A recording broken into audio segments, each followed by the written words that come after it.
Alright, and we're back for a fresh week of let's see how much the dice fucking hate us, or, as things have been going the past couple of weeks, how much our technology hates us. Because cameras and microphones and internet connections and cats all keep happening. Mm. Mm. Mostly So, cat. I'm shocked they didn't break anything this time. give them a few hours. They have time.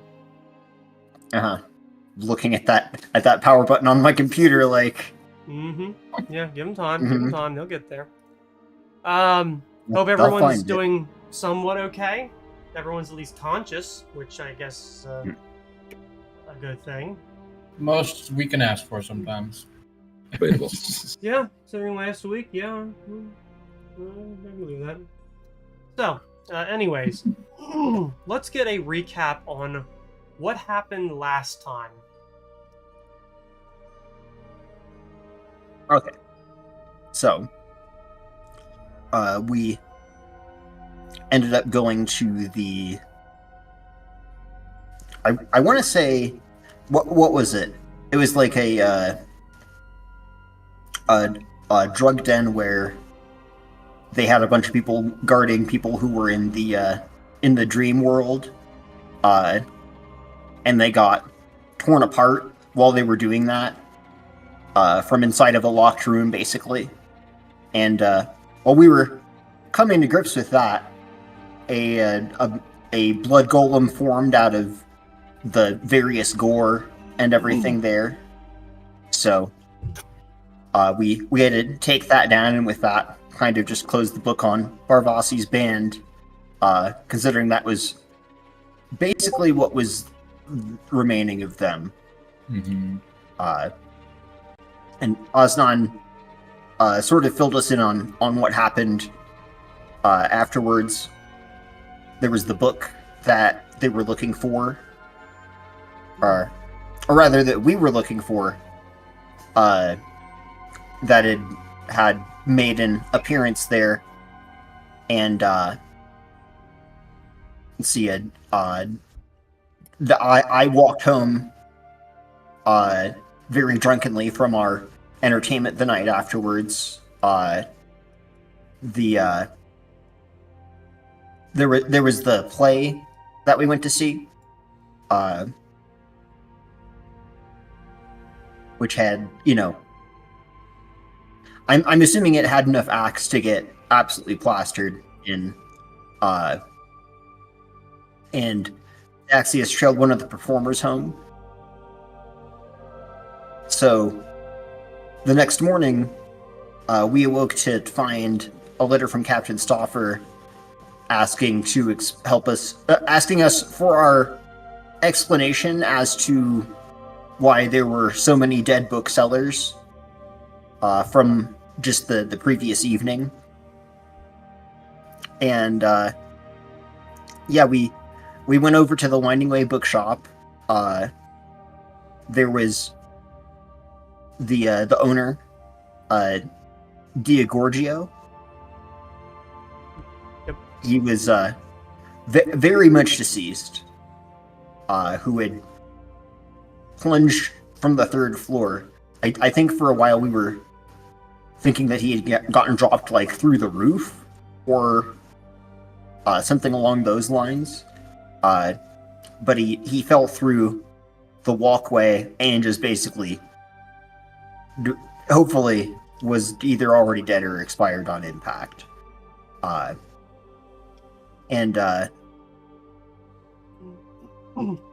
Yeah, this all from whoever was looking for this book that they'd apparently gotten no closer to acquiring by just seemingly, going around and probably grilling people and then murdering them.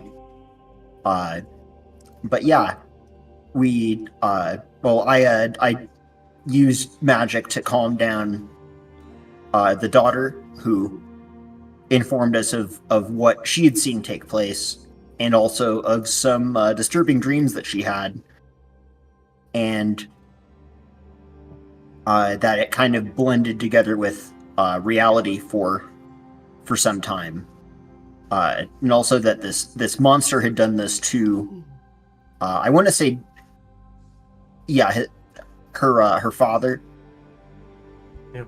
which looked to be kind of like the things that attacked us in the arena. So more hounds of Tindalos, and they had definitely been hot on the trail of this book because we found it in the back, the Paginarum lethargica, and that has a page in Ancient Elven that looks like it's been just sort of put in there, along with a bookmark that was keeping it magically concealed.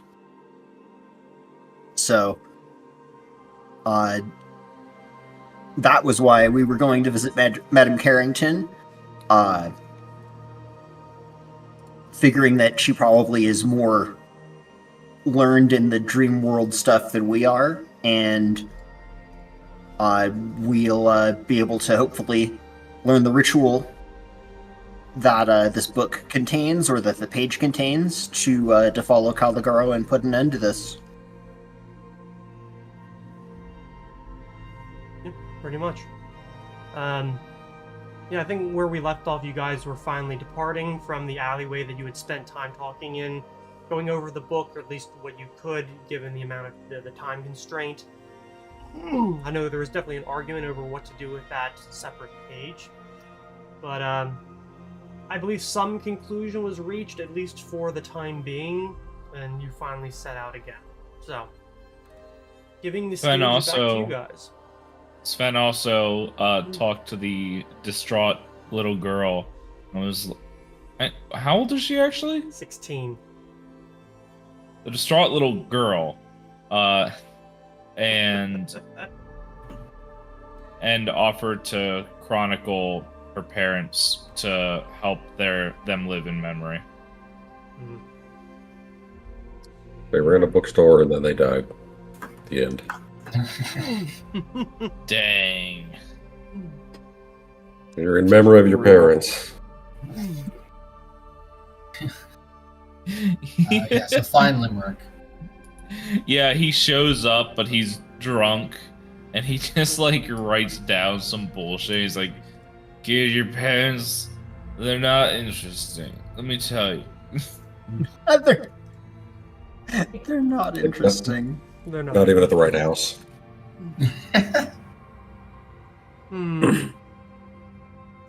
So, now that you guys have set out from the alley in which you were conspiring, what are you doing? I think the party was heading towards Madame Carrington's. Yeah. Okay. So it's not a very long walk over to Madame Carrington's, but as you get closer to where her neuromancy has been set up above on the second floor of this building, you notice that there is a decent amount of people standing outside waiting to get in. The mood in the air around this crowd is, I'm going to say, low-level panic. Like, there is definitely a tension there that if somebody were to stand nearby and shoot a gun up into the air, it would cause a stampede of people.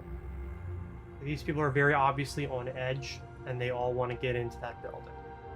You guys are all obviously edging. I'm sorry. I didn't have the chance to get it out of my system. I'll shut up. Yeah, we just kind of make our way through the crowd. Or try to push between people anyway. You're definitely gonna get people that push back, saying, don't fucking cut in front of, we've been waiting here for just all that on. But as you get to the front, you actually hear somebody like yelling to get people to like calm themselves and control themselves. And as you get to near the front of the crowd, you see that it is Melia, who definitely looks like she's been standing there for quite some time and has been dealing with this for a while, and has that look on her face like like a third grade teacher that wants to kill her students because they're being that bad. As you Fair. guys come out of the crowd, just turns towards you and is like, "Oh well, shit. If you're here to look for her too, it's gonna be a while." How while are we talking? I just look at the crowd of people. I think an hour at least. The line actually moving, or is it just sitting around? It's moving, but a lot of it is seeking her help and her protection rather than seeking readings. And well, let's just say it's very hard to protect this entire neighborhood even when I've volunteered to take up some of that in the dream world. And by volunteered, you probably mean voluntold, yeah. I don't think Madame Carrington is able to tell me to do anything. But she's one of the few people who actually in this neighborhood seems to have a grip on what the hell's going on and has a way to actually handle it. So, I'm assuming you're not here for that, so... Actually, we are here to handle it. Or try to get a grip on it, at least. Kind of need her help. Just, Still don't think But, we do, look- but sure, yeah, we need her help. well, Vic will just lean in closer just to try to not have to say things too loud. It's like, we've got the book. She definitely goes to, like... You can definitely almost hear the question of what? And then it's, like, halfway through and she's like... Okay. You see a couple people come out of the doorway behind you and a few other people go in. She backs up and says, "I'll handle this." And then she points out to the crowd and says, "If anybody cuts in this, I'll stove their head in, so you'll die here and the Night Gaunts won't have to do it for me." Alright. Just turns around and despite being a pretty small woman, she's able to, like, fucking shove past people like somebody twice her size. As she goes inside. The crowd, which had been a little bit tense as you push to the front, sees that you're not really, like, waiting for them and have mostly forgotten by now.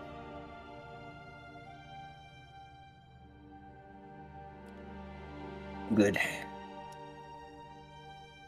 don't know how much information we're going to be getting here, but this is the I only think way I can think of to not go in blind. I think that's Right. inevitable. Okay. It takes like a few minutes before finally Melia comes out and says, "Alright, I'm able to get you in quick since you're not looking for what they are," and she and Colville actually want to talk to you. So, she then points to the crowd and says, "They're just stopping in, they're not looking for what you are, so be quiet." And then, like, opens the door in order to let everybody in, kind of pushing people out of the way in order to do so.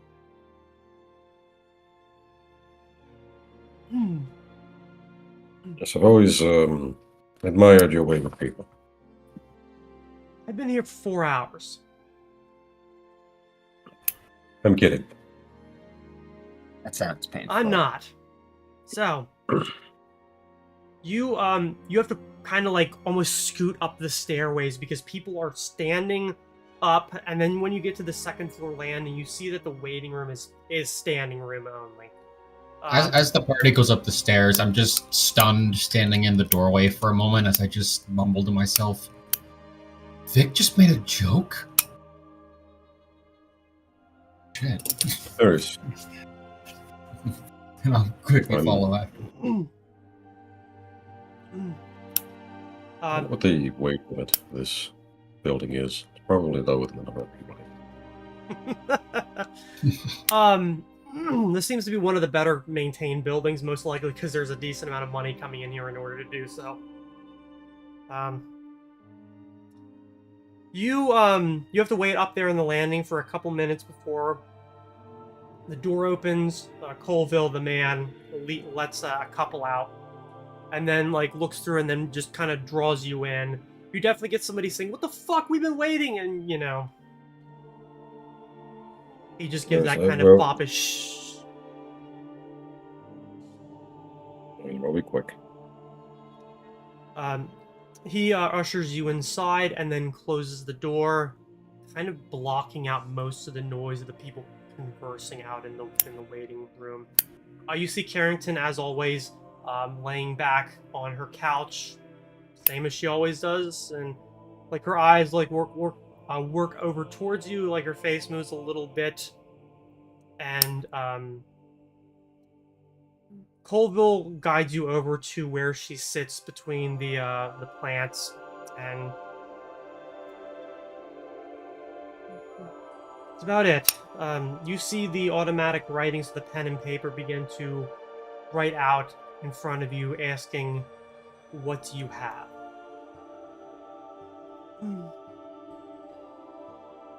The it was So, the Paginarum lethargica. the specific name, but that's the book that was used by Caligara to do the ritual. You watch as it quickly writes out, and this time, like most of the times before, it has written out everything very smoothly and prettily. Now it's much more like, harried and harangued, and it just writes out "See it?" ? I'll take it out of the bag of holding and still latched and everything, but just like set it on the desk next to the writing utensils. Her eyes fall on it, and then you see the pen write out, "That's it." Any of the contents you want me to page to?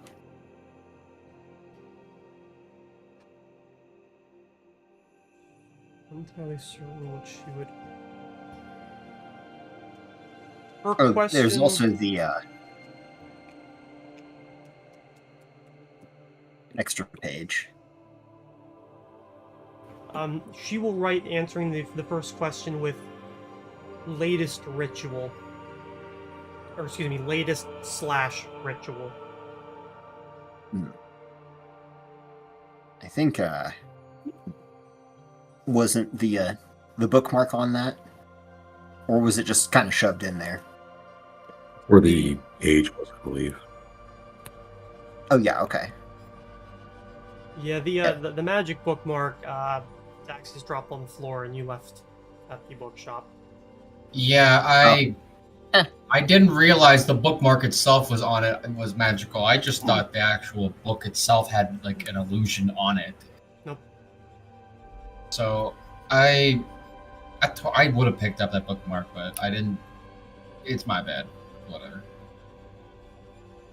Well, all the interesting stuff is on the same pages anyhow, so I'll turn it to there and take the page out and set it to the side in case the information's like split.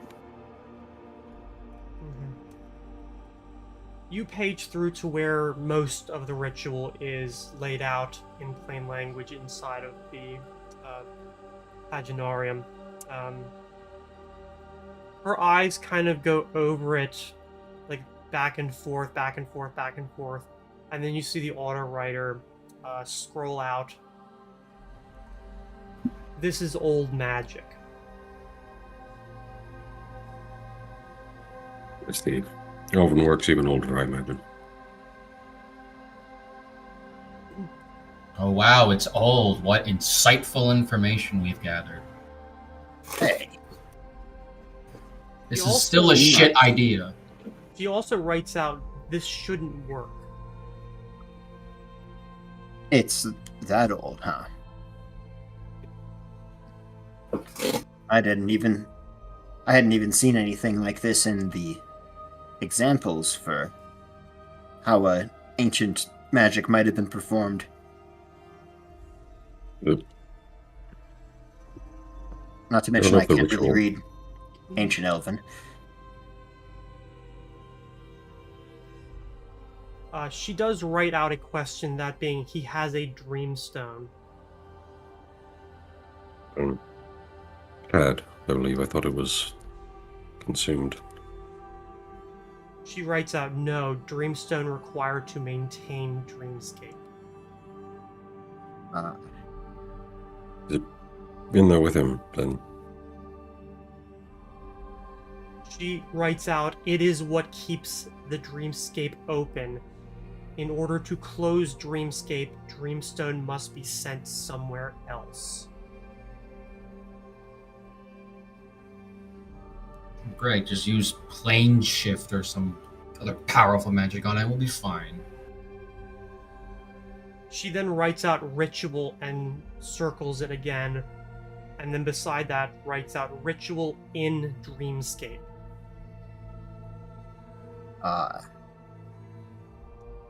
So once we get Okay. inside, we can perform this ritual to get rid of the stone.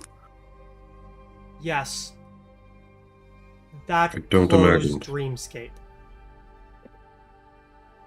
I don't imagine Caligara would be particularly keen on letting that happen, though. She writes Will we out be in able to- very sharp letters, "Kill him." Would closing the dreamscape kill him? Her answer is, eventually. Dreamscape will collapse. Perhaps more merciful to take care of it ourselves, then. Well, I'm not a fan of leaving loose ends open, so yeah, we should.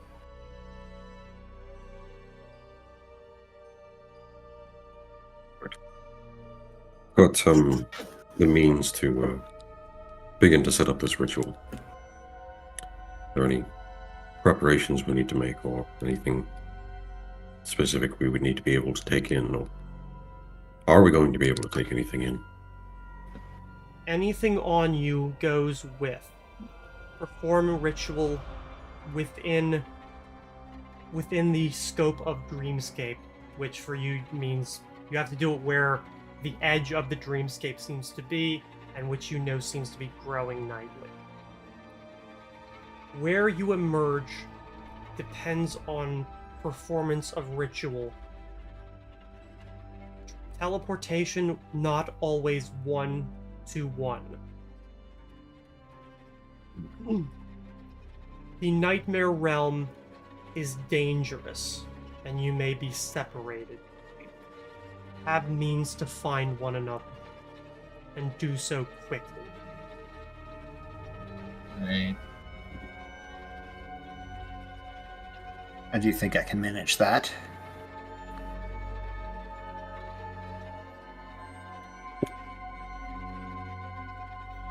But what of the When- rest of us? Do we have the means to do this?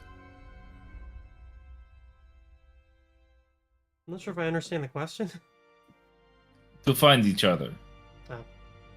Quickly. I can buy a scroll or two, probably.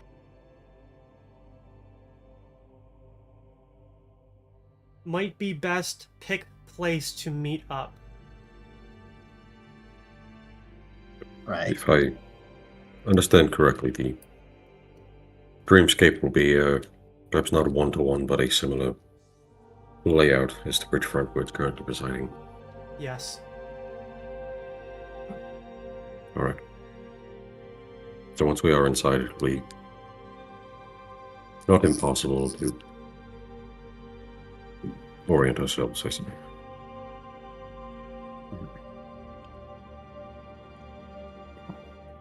I don't know I would who imagine that- would be inside, but be prepared for him and the hag. Right. Right. There are some of the other spiritual creatures that the one that Urgamesh encountered, if I remember correctly, as well as whatever's been jumping through dreams and slaughtering those around Bridgefront. Yes. Wouldn't be surprised if we see more of the dog things as well. There will be How do many we- monsters on the other side. Nightgaunts, shadow mastiffs, possibly low-level demons. The Dreamland is a dangerous place. Hmm. I was considering having an escape plan, but There's no it might be escape best to. from this. Right. I'll just. What was the term? Unpack my big magics. Once the stone is expelled, will we be able to escape the dream realm of our own volition, or will we have to find a way out? Her answer is, you will wake yourself up. You do not enter the dream world physically, technically, which is why it is not one-to-one. All you need to do is wake up.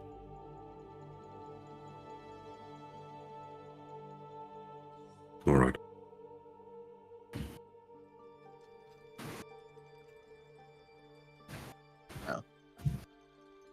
Good. I think this mostly covers our questions.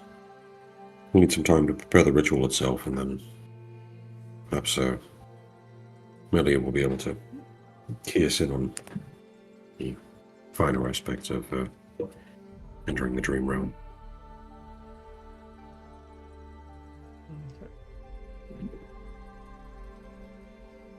Her conclusion is simply, good luck.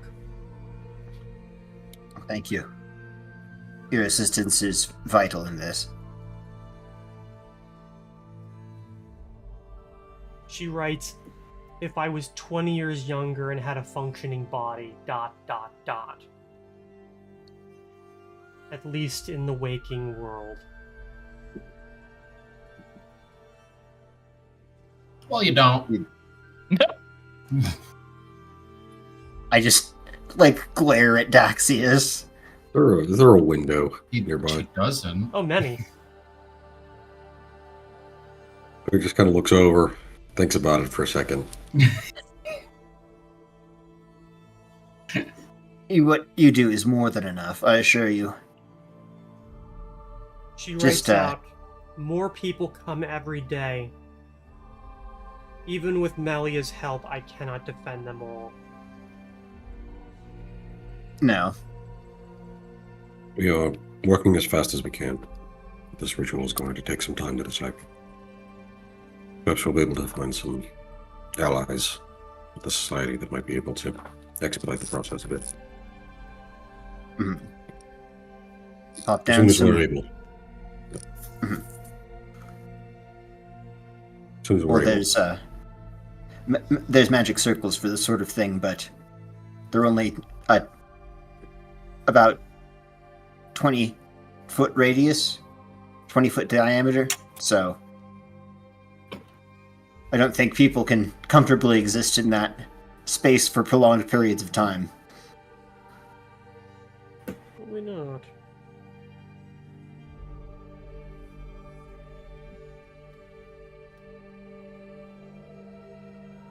I think that about covers it. Sorry to take up so much of your time. Today will be much of what I've already seen already. We do what we can. Indeed. Yeah. Turns to the rest of the group. Probably start getting prepared. Mm-hmm. And so start heading out. Take care. Colville leads you out, and as you guys, the doors open and you leave, like the next group of people like almost rush to the door once that you're through it. I will say that the people in here 100% look like they belong to Bridgefront. They are mostly very poor. They're not well dressed, and most of them seem very desperate.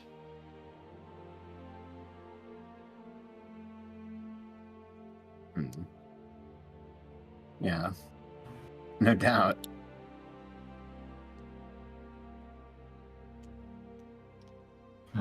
Other than that, you are able to shoulder your way back down the stairs and out onto the street.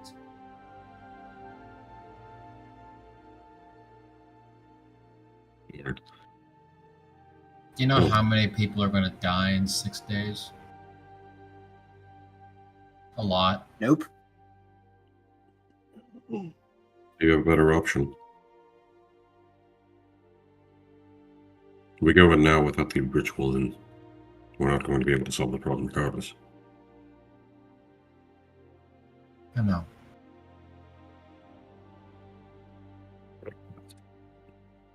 The best we're going to do at this point is stem the tide. No. Who's doing research then? With who's reading this fucking shit? Because we might as well get on it right away.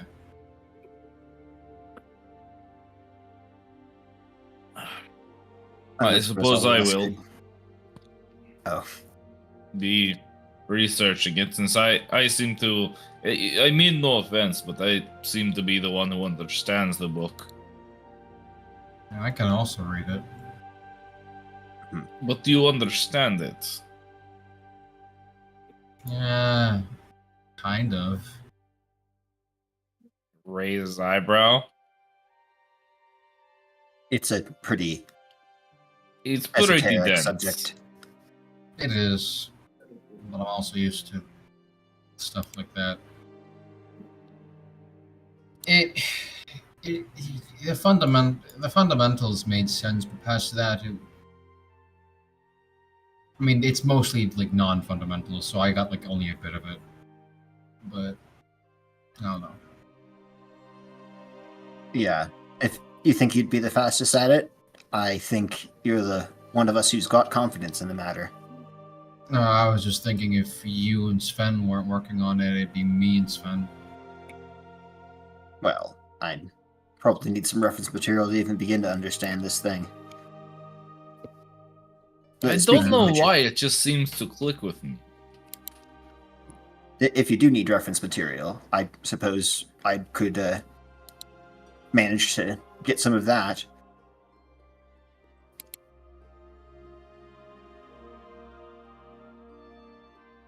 Me or Also- Daxius? Oh, you. Sven. Oh, You. I suppose I wouldn't mind it. Any help would be good help. This is a very big book. I'm not sure how long it'll take me, but honestly, it could take me up to a week just to parse through it. It's not just reading the words, it's understanding them. Yeah. Well, I guess read carefully, but don't take too much extra time. With bringing in someone from society, perhaps someone with a bit more experience in this sort of thing.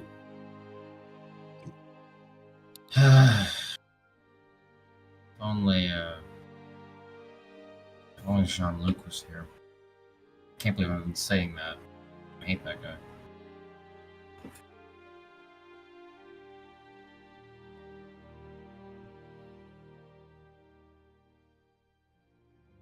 Okay. Well, if you need any help either, Daxius, just say the word. Yeah. Sure. I can ask around for who might be good for deciphering this sort of thing, and it also, I think it might be worth finding some supplies to actually bring in with us, just in case. I'm already running around with a fairly full backpack. I don't know what else I could bring in. We've got the bag of holding, and I can carry plenty. Fair enough. Yeah, the means to locate one another is the main thing that I'm concerned about, so I'll try and make that my focus.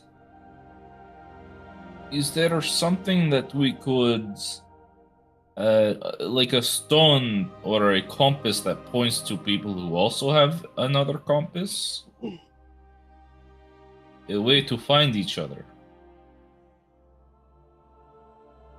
Theoretically, if we all hold a distinct item and then use locate object on it in a certain range, we could find each other. As long as we all stick to bridge front, or what looks like bridge front. Or, it's a dream world, that might not work.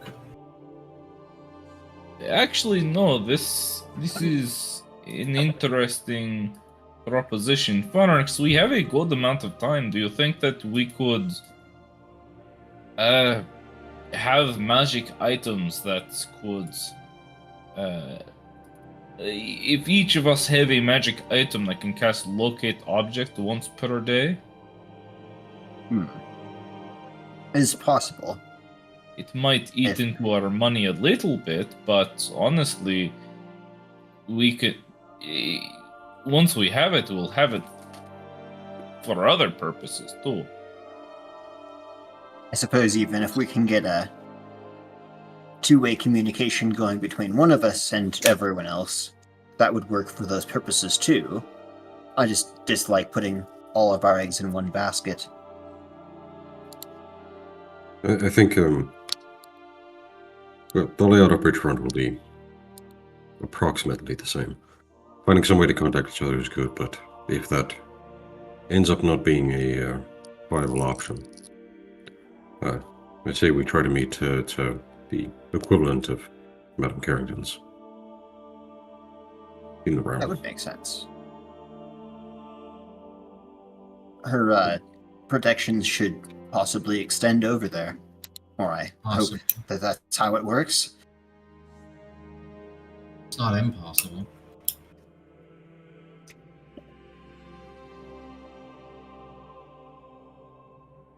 Well, let's head back to Batterhome for now. Got a few things that need to be done there, I suppose. Okay. And with that, Melia will give you a wave goodbye before turning to, deal with some pushing people. And you're able to make your way out of Bridgefront. It's probably a bit of a relief once you get away. Good luck with that. She looks so tired. Send any broken noses our way. You're able to... Sorry, go ahead. There will be some of those.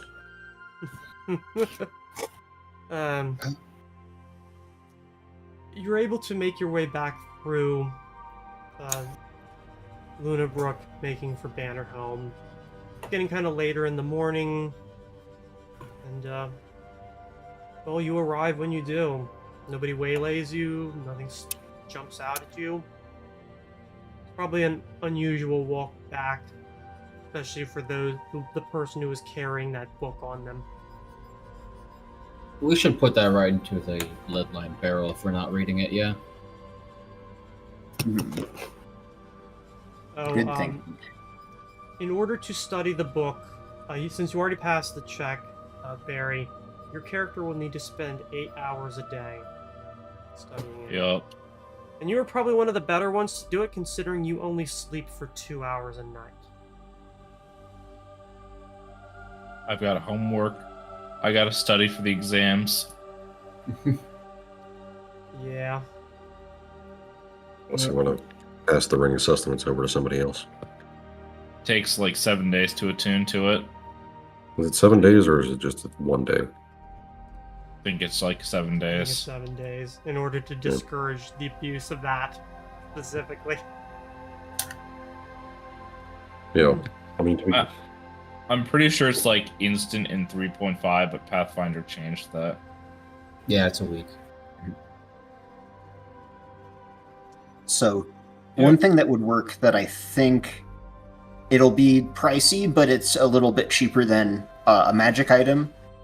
But it is going to be walking with an active spell on us that, if it gets pulled off, is can't telepathically talk anymore. But telepathic bond works for 10 minutes a level, and it's over any distance. It can be made permanent, 13,500 gold per person. So, Yeah, no, we it don't can't. have that money. But we could afford one casting of it, and that would be something we might conceivably be able to arrange for, because it's a level 5 spell.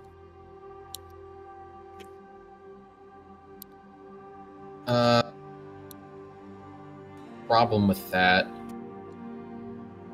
To be able to cast it on all three of us, you need to be level 9. Well, it's a 5th level spell, so we would need to hire someone regardless. Yeah, and it's a wizard sorcerer spell too, so I can't cast it either. Fair enough. Technically, Inquisitors get it, apparently. Yeah, but Oh, yeah. 5th level Inquisitor spell is is up there. 13th level. Mhm. Yeah, 13th level. So, if we can just give me a few level ups first. I did get for full caster levels Inquisitor, which is nice. Yeah, that's pretty base.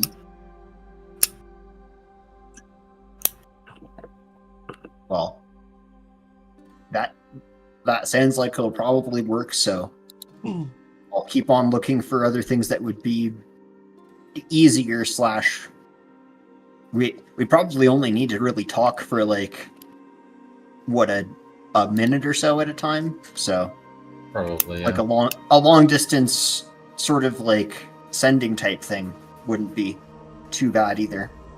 Even 6 seconds would be enough just to say, shit's bad, retreat, or something. Oh, that doesn't sound helpful. It's more helpful than silence. Or I'm hey, just how's it saying, if you going? have- if We're you all have gonna to- die. Well, that was a good use of the magic item. How expensive would it be to the thing that I said with the making compasses that can point to each other? That's Is that a good real question. magic item, or is that like something like Furnace would have to craft himself? Well, I'm saying like make something that has once per day can cast locate object. Right. Locate object, but only on other compasses. Sure. Which makes it a lesser locate object spell, but it still works for what we need. It's Hey, if it's anything above 1st level, which I assume it is, it's going to be expensive. No. yeah, because I think what is it? As far as like monitoring direction and stuff goes, I think it was Death Ward or another spell that is on my list that I never cast can tell what direction people are, or something like that. Mm. Yeah, it's a 2nd level spell. So, No, not But maybe not, since it not Death Ward. 2nd level spell isn't too bad. And it'd be also, minimum 2,100 apiece. but also if we have that that modifier of like, but it only works on other compasses, then maybe it would be cheaper. I don't know. Yeah. Oh no, it was Death Watch. This silly spell. Oh no, wait, it's okay. Yeah, it's sort of a monitoring thing, but it only works out to 30 feet. And it just tells people's conditions. It doesn't. It wouldn't really be useful to know their direction when you're 30 feet away anyway. Yeah. Either way, you might learn a little more about the ritual, what it entails, and what happens when you cast it once you read a little more about the book. Okay. You won't be able to, as like a group, contribute to, like, obviously you couldn't really contribute to, like, whether somebody understood it, but you will be able to contribute at least as a other casters to the check in order to perform said ritual, so at least have that. So I could read it the 8 hours you guys are asleep. Yeah. Yeah, I Yeah, think but so. if only you read it, not and you fail to check, I should have a look. Can't help you.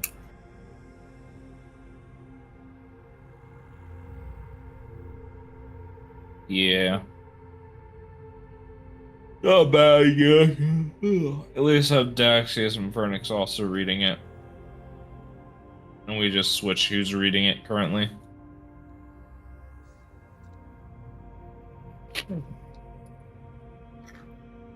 All right. So now that Beautiful. now that you're back at Banner Home, what now? Can someone remind me why we have to go to that ball tonight? The importance of dinner. that? It would probably make them really mad if we didn't. Right, but Dinner I at don't the remember any Ludendorffs. of the details. Right, the Ludendorffs. Where we went to the last research session. Right. Yeah, he said that he might be able to look into other things, and that if he finds anything, he'll let you know, and maybe just make it a dinner or something like that. Okay, so this isn't like a formal event where a bunch of people are going. It's just There might be like some expectation to like make yourself presentable. yeah, but I can do that on a whim. Yeah, like it would definitely like if you showed up in armor and shit, that probably wouldn't be considered like kosher. But like, you don't need to like this isn't a white tie event. Fair.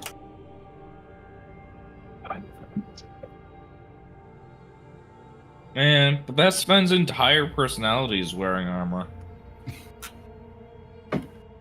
He needs to work on his personality then. Nah. No, it's other people who's the problem. Totally, yeah. Sven's the world's first incel. Second, actually, sadly. Vernix got there first. His armor is his fedora. Oh, he dies. So Yeah, it exposes his brainlessness to the world. Receding hairline, oh, you gods. which is really weird to see on a cat. Anyway, Jesus. Vic's got some stuff to do, but it's not very interesting. So, anybody else wants to go first, they can go. Yeah, I guess I'll also. Let's see. Where's the closest people that I can burden with this? I mean, ask for advice. See what sort of stuff at the University of Lunabrook they would do for such a hypothetical scenario. Okay. I probably won't come in and ask all of the students for their advice because I want something that probably would be useful. If Fernix goes out and does that, I'm gonna wait for him to leave and just say I'm gonna take a leak, and then I'm gonna go out. I want to follow behind him and catch up with him. Grab you by the arm, Fernix. Ah, Walk in. huh, don't do that. I'll get used to it. Look, Excuse me? I already told Vic I'm just gonna cut to the point because we're I wonder if Holy Smite would work on you. probably. I think most of your spells would probably do me in pretty quickly. No. No, it would just blind you, and then probably kick you in the nuts. Now, You know what? making me Fair think I'm enough. about to be mugged. Fine. Just I've already told Vic this, but I don't. This is a bad idea. Are we really just going to be parading this around to everyone we see, saying, "Hey, we got this fancy, like, cool magic that we might theoretically use for something. Why not help us out?" You're not going to No, catch on really quickly. You're going to a school of mages. Yes. And if any of them were involved in this already, I doubt it would be any of the upper, I doubt it would be any of the teachers. Honestly, their course load is probably staggering. I doubt they have the time. Let alone, could they even be functional and dealing with all of this bullshit at the same time? I don't think so. You'd be surprised. Some people lie in wait until they're needed. Look, my point is that we shouldn't. I don't think we should be telling a single fucking soul about this. There aren't that many people that go plane hopping anyway. I'm asking a fairly rudimentary question that I'd probably write home to Allenberg about, but we need the answer like as soon as possible, so just relax. Relax. Do you know people have died already? Yes. I'm aware. Shit is going on. And if we go in there without any means to find one another, then we're just sort of... We're not going to do so hot, I don't think. I don't think Especially it's so hot either way. Yeah, whatever happens when that barrier gets crossed, we'll have to see how we deal with it. But I don't think going around flying in the sky is going to be a good idea. Considering I think last I checked, hags did fly, or at least could. Fuck, And I've dealt with hags before. the astral realm and the dream realm are two different ones. I'm more familiar with the astral plane, and on that you can just sort of will yourself to fly without really thinking about it. But if it's a dream and it's mimicking our material world, then if gravity is a rule that we have to abide by, we'll have to abide by that. But obviously someone's probably gone into the dream plane at some point or another, so... Probably, but... Look, I get it, but even if there's not someone against us in the school, there's always the chance that going to them, we're putting a target on their back. And I'm now, trying to avoid people dying more. And it was you fucks that told me we could do something good. it's sort of just a matter of time before a target goes onto anyone's back. So, if that's the case, I've said my piece. Whatever. right. We're going to need to take some sort of risks in order to get over this. I'm not trying to dangle anyone to the sharks, I'm just, like, at a loss otherwise. I mean, I'd be able to maybe summon something to get part of the way to one of you, and that's, like, all I had. I get it. It's fucked one way or the other. I know. I can see that with my own fucking eyes. It's whatever. Just whatever. I said It's my piece. more like I'm dealing with magical red tape than anything. It's kind of just annoying to have to go and be like, "Hey, yes, could I give you all of this money so you can put this spell on us for no particular reason?" A lot of people will do a lot of things for money. Yeah. Usually it's a good way to get some beer money, or more like research funds for most of these guys. If you let them know a few days in advance, it's entirely possible you could, facilitate things. So I'm going to try and see if anyone's willing to facilitate things. That, the telepathic bond seems like the easiest way to make this work. And I honestly don't know if I have enough brain power to come up with a longer-term solution, although it would be nice. You have more. I think you have the most brain power out of anyone in this group, truth be told. Yeah. And, That's not a disrespect to anyone else. I'm just... If anyone can do it, it's you. it's been completely spent taking care of this other stuff. So, yeah. Well, that's about Maybe. it. Just maybe you should take the advice that I've been giving myself privately and take a load off, man. What do you think Just- I do every night? Well, go and Whoa, too much information, man. You calm down. go and drink some coffee at like a cafe or something, or like I'll drink some alcohol. pick at some the bar. flowers. Maybe catch a ball. Oh shit! I I can't. didn't mean like, not like fetcher. Like, That's pretty just- funny. never mind. actually. Oof. Never mind. No, you're fine. That's really- actually funny. I wasn't trying Thought you were to. gonna- Ow. But we're gonna say because he Shit. doesn't have a dad to throw it. I slowly, as Fernix is like trying to recover from this, I go from like a small chuckle to a fucking fit of laughter. Like, you're fine. You're fine, man. Don't worry about it. Right. Anyway. Yeah. I'll try to be discreet. I'll let you know if I get stabbed in the back or anything. Sure, yeah.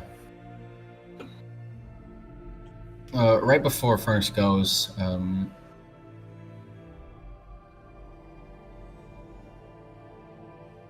Cyrus Hatsball.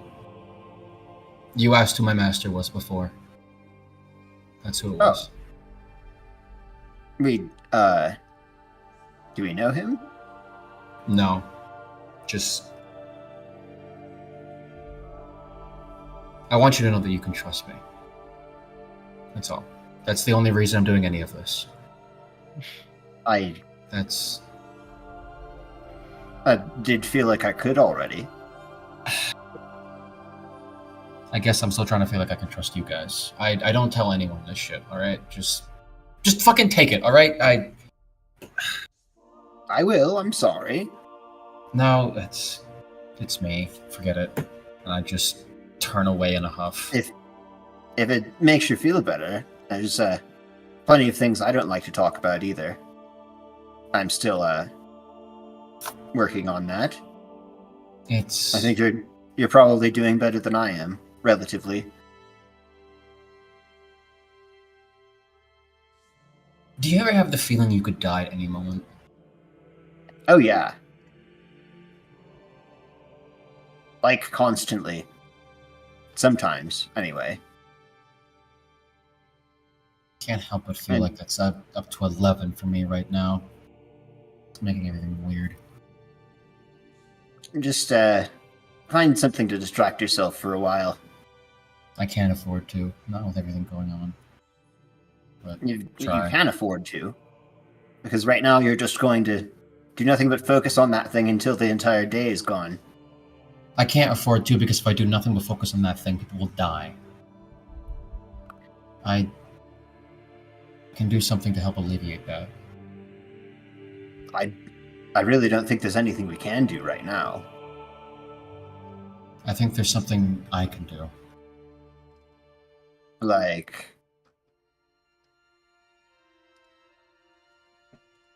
You know, I work better in the shadows. don't make me I have- send it to her after you. I have all these followers who have followed me blindly, and I have been trying and trying to keep on the good path for Vic because he told me that I could do something good. I've been trying to follow his example, and it's not fucking working. So I think it's about time I go back to my roots and try and do good that way.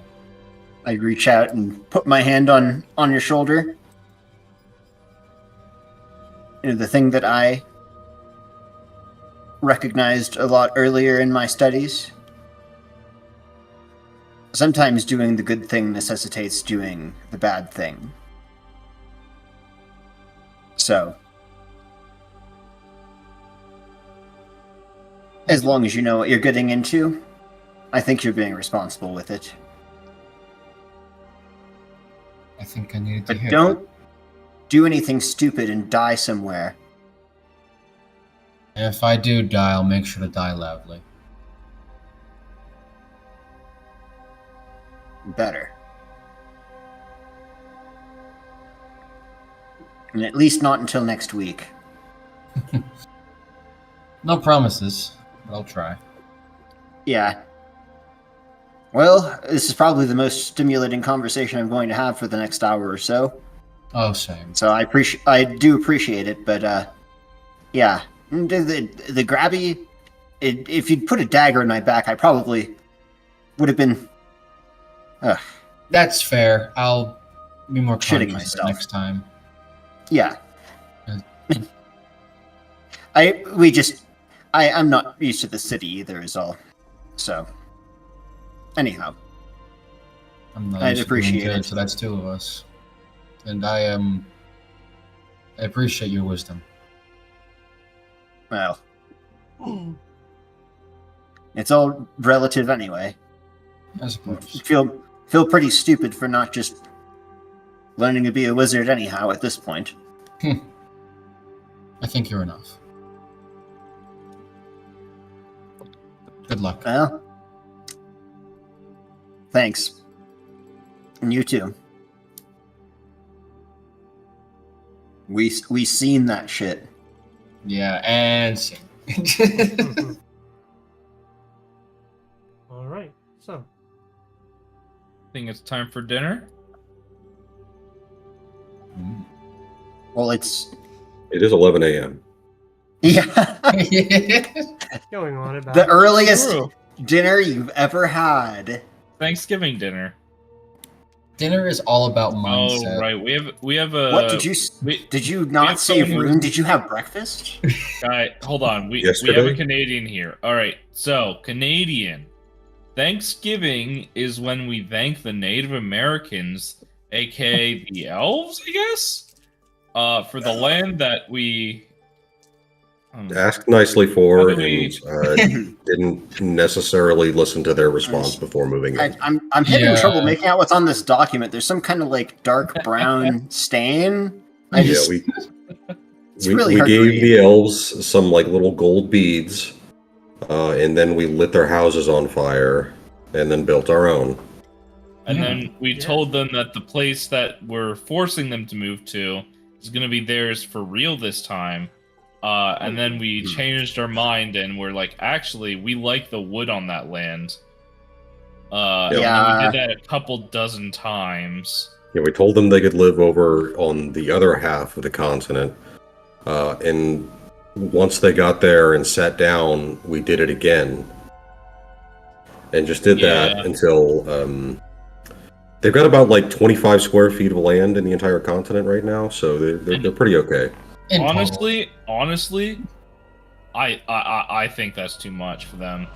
I happen to agree. I mean, they're not using it. So, And then You're when they're like, Hey, that's what you know, Thanksgiving we is. we want to share this land. Can we have it back now? And we're like, no. And they're like, but we shared with you. Would you be cool and share with us? And we're like, nah. I don't think And we we built will an- be. We built so an you're oil going over pipeline to directly through the university, Elven Heritage. correct? Yes, How are you going about? it was a asking Very it was a convenient. good pit though. I Yeah, do want to say real quickly, thank you for the very good impression of Canadians. Mm-hmm. Yeah, Canada doesn't have any issues with their native elf populations. No, not at all. But yeah, that's all. Yeah. Let's see. What was telepathy again? I want to say it's divination. It is. So I'm gonna go look for the resident divining rod, or whatever his name is. All right. And you know. what are you hoping to accomplish, or what do you I- want to speak to them about? I'm gonna talk to them about arranging to. Well, I'll ask if they can cast the spell because I'm assuming because I'm just a huge nerd and I know about all these different magics even that I can't cast. Be like, hey, we're gonna prepare this thing probably in like a week's time. You know, and if I pay you, would you be willing to cast this on us? And you know, and be like, and also that is the fair point. Confirm for a fact that telepathy going on onto a plane that might have variable distance factors involved will in fact work, because that's not something that that my character knows. Well, you are able to find someone who is sort of the resident expert in divination. They tell you once you wait for their class to come to a conclusion, and the students who actually talk to their professors after class instead of just immediately running for the door to get the fuck away, tells you that for a fee that he would cast the spell on you if that's something you are interested in. As soon as they see the pen, there's not nearly as much hesitation. Yeah. And as for the question regarding the variable distance, their answer is that generally the magic is going to function in a way that it's going to reflect the place that you're in. It's going to follow the same rules no matter what. Sweet. All right. Yeah. And I'm just like, I'm glad that I have such a brief, query, and here's what our time looks like. I guess we're on, oh gosh. Now when I need the, what day it is, I've got the calendar closed already. So yeah, I just arranged for it like the next week. And I'm like, if I'm like, how schedules fluctuate. I was almost gonna say they fuck around, but yeah, I'm like, I'll let him know if there's any changes, and hopefully we can still do it if so. So you actually don't find them during class. You actually find them at their residence, I suppose. Whatever, it's a place they live on campus. Like, yeah, because it's Sunday, so obviously classes would not be in session. And 6 days from now would be Star Day, which, once again, is not a day that you work on, so there wouldn't be any kind of, like, restrictions or restraints or anything like that. Okay. And, what is it, I guess the one more thing, the Columbo that I hit them with, is, does the campus, like, would they get pissed off? I'll let him know I'm like, I have a new spell. Hi. Would they get mad if I went in there and taught that to people who were willing to learn it? Or the answer is, well, the academics on campus probably wouldn't care as much, but I'm quite certain that the administration will be rather unhappy that unauthorized individuals are teaching on the campus for free, in dangerous and otherwise untested magics. Well, it is definitely tested. I know I'm not the only subject. So, if you want to talk to somebody about perhaps teaching some individuals here, you're going to want to find Headmaster Petunia Undertaker. All right then. Thank you. I'll go and talk to her. Also glad that at least there's a possibility of accepting such an idea. You are able to find them not on campus. As headmistress of a university, she has a home nearby-ish, probably about north and west, closer to Ludendorff Palace. But not, obviously, not a manor house like that. You go to the door, you knock, a servant, probably maybe the only one considering the size of the house, answers the door, asks what you're looking for. I'm sure you explain. Yep. Give him the rigmarole. Mm-hmm. They don't seem to care one way or another. They're just like, all right, I'll run it past them, I suppose. I guess you can come in and just, Mm-hmm. They let you inside. Like I said, the house isn't grand. It's definitely bigger than a lot of people. Definitely bigger than the house that you grew up in. But Mm-hmm. it's not a manor house by any regards. So the foyer that you're standing in is about the size of a closet, really. Oh, okay. Yeah. They turn, climb the stairs that are like almost adjacent, heading upstairs.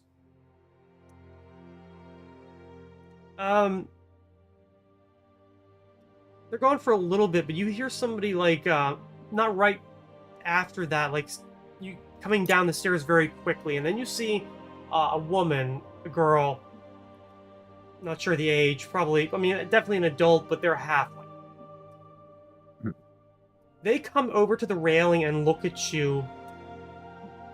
Give me a wisdom check, because I don't fucking know what to quiz this on, and there ain't gonna be no way that you as a player are gonna remember this.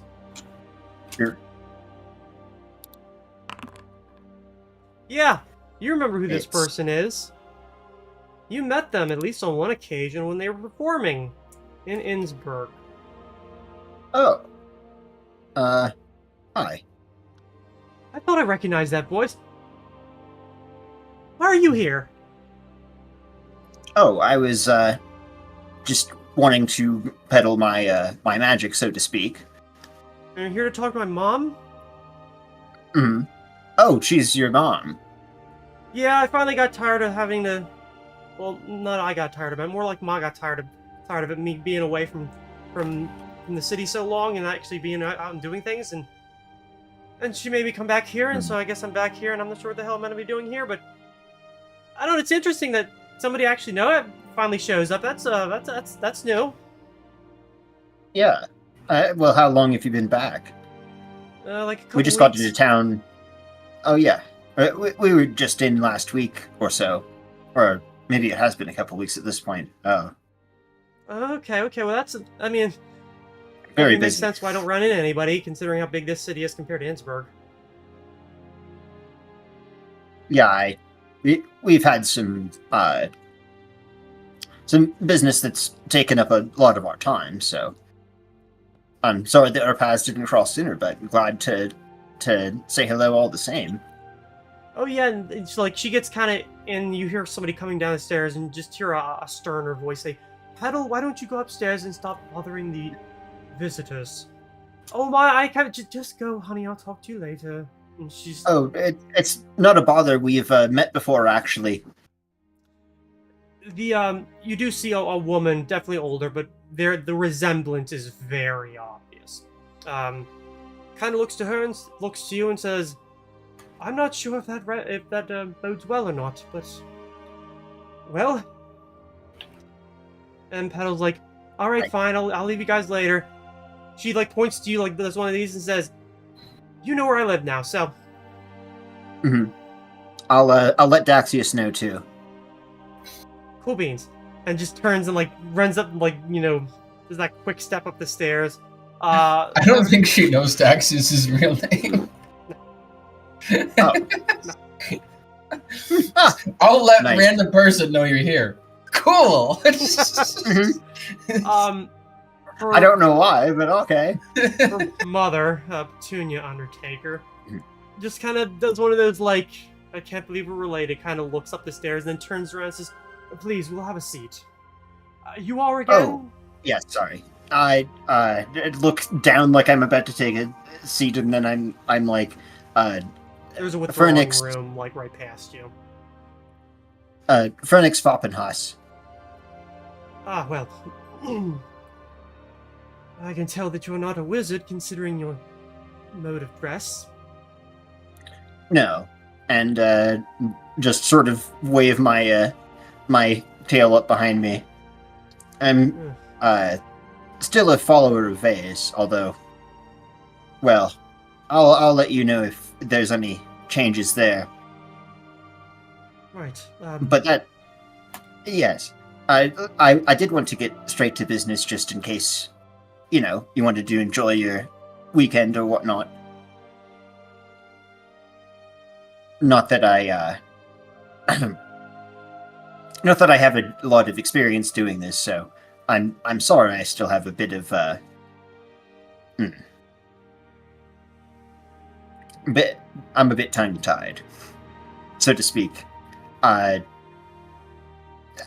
is the? I was told that the University of Lunabrook would be acceptable to the teachings of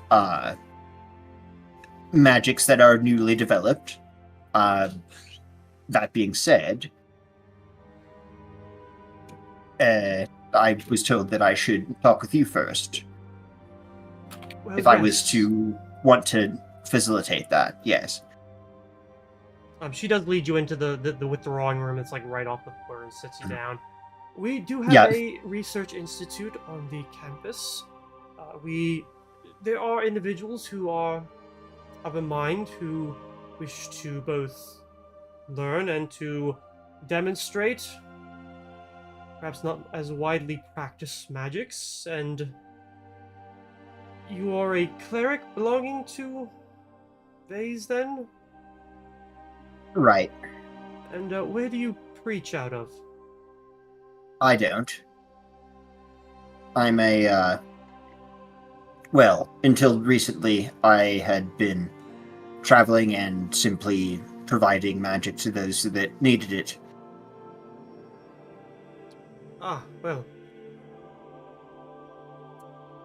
I might be able to turn you towards a group of individuals who practice on the campus under one of the main buildings. I cannot promise that it is the largest audience, as some of the magics that they demonstrate are dangerous, to say the least. Right. It will, at least be an outlet for that, depending on the interest of other more experienced wizards and sorcerers. You might find an interest in those who wish to categorize and record some of the magics that you are demonstrating, but I cannot unfortunately guarantee that. Yes. I have done a fair amount of thaumatological research myself, so as part of the development I was intending, and seem to have at least made it accessible for both the arcane and divine schools of thought, so to speak. Right, I'm sorry, I can't place that accent. Where did you say that you studied? Oh, I'm from Allenburg originally. Ah, that's why it sounded like a bit of a distant Bulgarian accent. Yes. Mhm.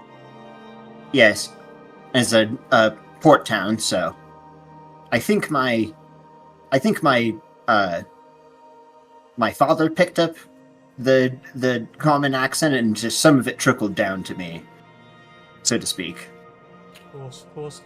Well, here, I'll tell you where to go. And she, like, begins to explain that there is, like, an area behind one of their major buildings where, like, a group meets. They at least have a use of an area there near a lake, like a small lake that's on the property, which hopefully that should narrow it down for you as a both a player and as a character in order to find. It says that they seem to meet on moon days and sometime Earth days, depending on the schedule, usually in the evening. Great. Yep, I let's get the approximate time for her, and then I'm like, okay, I'll ask her, would you like me to run through the spell from the top, and then I assume get into intricate detail if necessary, Well, but stuff we already know. you can if you want. I'm not going to say that I'm able to follow it. I am a natural philosopher myself, not a wizard. Ah. Well, it does sort of... It does involve some philosophical pinnings, I suppose. Then I shall at least entertain it. The University of Lunabrook is not necessarily a magical academy. We leave that to Catabraxi, generally speaking. But we do have a, Right. perhaps not venerable, but well-respected program on the campus. Excellent. Well, I have gone through a lot of time developing this spell, so I definitely hope that my use of the weak force is prevents any college kid shit. One would hope so. Mm-hmm. I've really done my utmost, I assure you. I'm always in need of it myself, so... So, Anyway. I guess, yeah, I was gonna say, you go over, like, what are you discussing? What are you going over? What are you sharing? Yeah, just like how the spell works, so that if some shit gets exploded by some magic that people didn't know, and they were like, your spell did it, and I'm like, fucking how? Explain what you did wrong to make not even fire, like, explode something. Just, because unless you're like, hey, my inner self, my anima, is just a big old nuclear explosion, I can't see how that would have So, like, come to pass. What spells are you intending to demonstrate? Oh, I was like, just the Astral Limb was the one that I was going over, but I would also be willing to teach the Serpent Shadow Shelter spell. Well, considering what it does, Miss Undertaker definitely does not seem to be taken aback by any of it.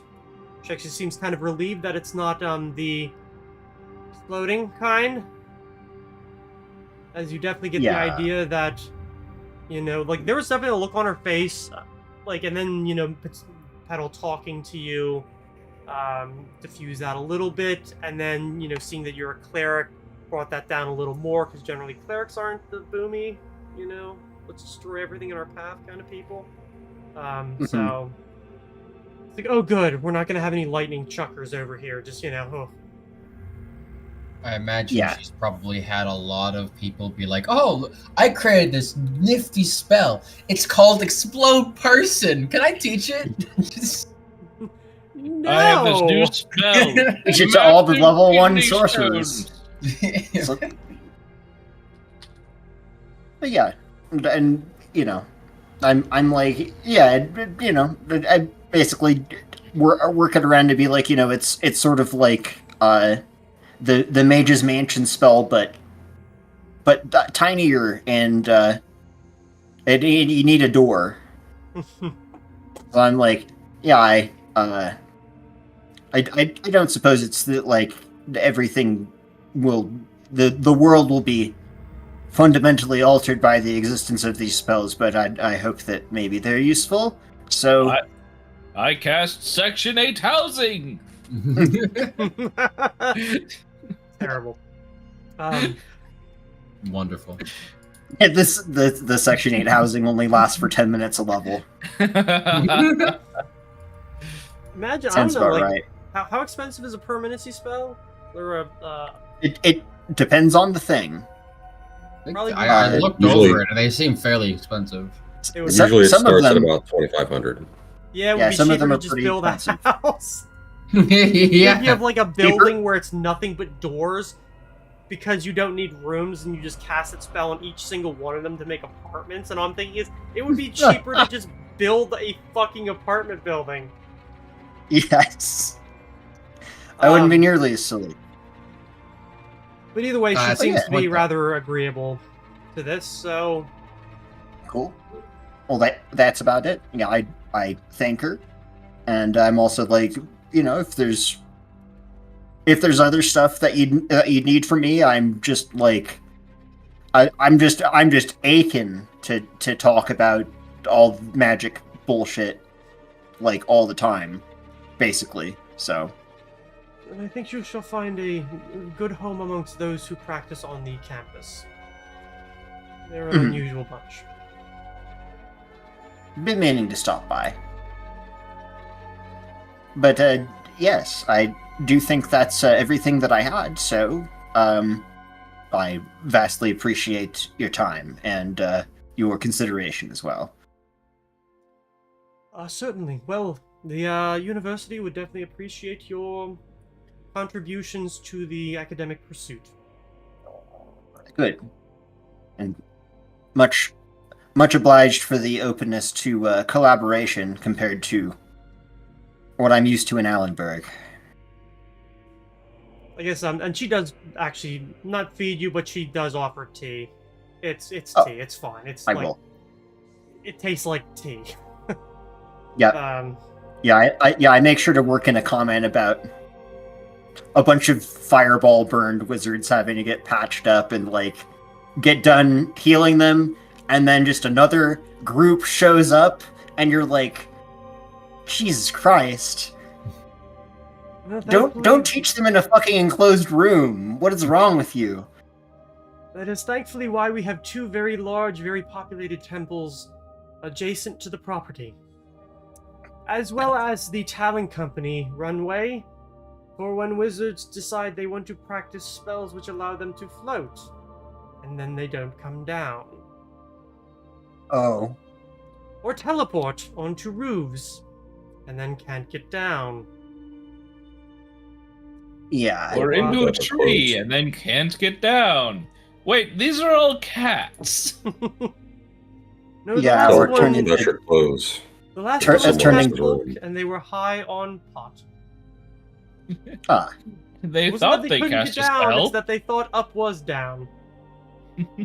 Wow. That's it must have been some strong stuff.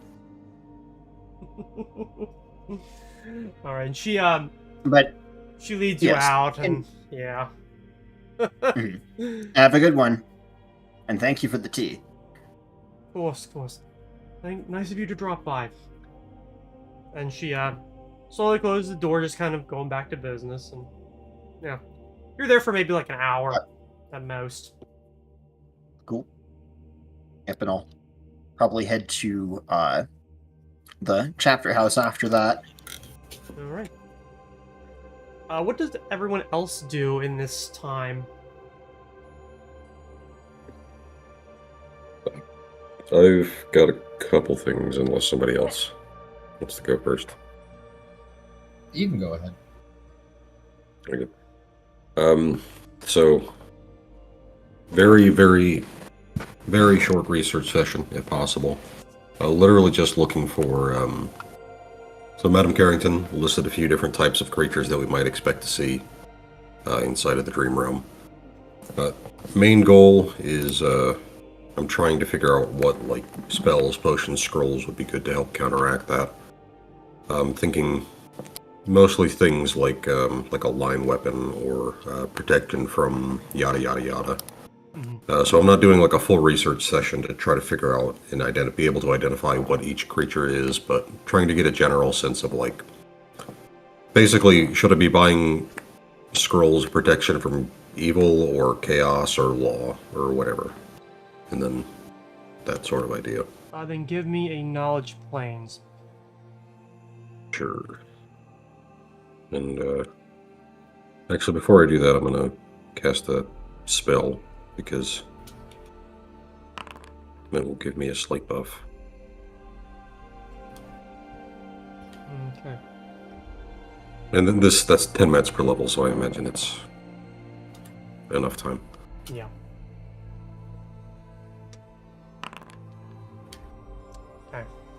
Okay. Generally speaking, most of the creatures that are going to be encountered are usually either chaotic or evil.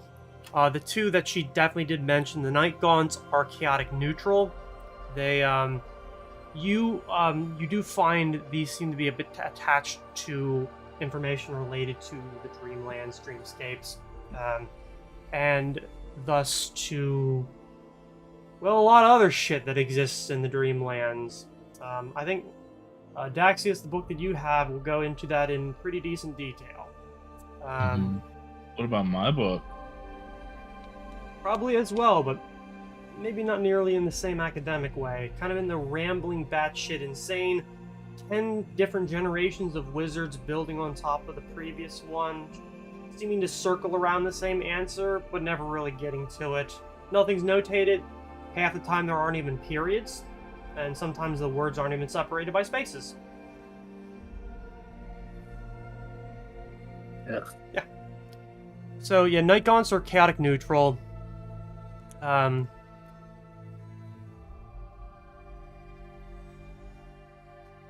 The tickle attack. what a strange fucking ability. Yes. They also have like a plus to try and It's, grapple you, and they're kind of immune to a lot of things that require specifically like facial features, eyes, nose, mouth, ears, because they don't have them. It was an old joke from, I think, like a Call of Cthulhu, like bestiary or monster manual. It's supposed to be tackle, but they type tickle, so the night gaunt tickles you to death and does like 30 damage. Oh yeah, it does. That literally is what it's more or less making fun of. Yes. Mhm. Fucking bizarre. Yeah. That. The other Shadow Mastiff is honestly kind of just a very large. It's almost like fighting a dire wolf. One that is able to instill the fear of into other people through its howl. It is neutral evil.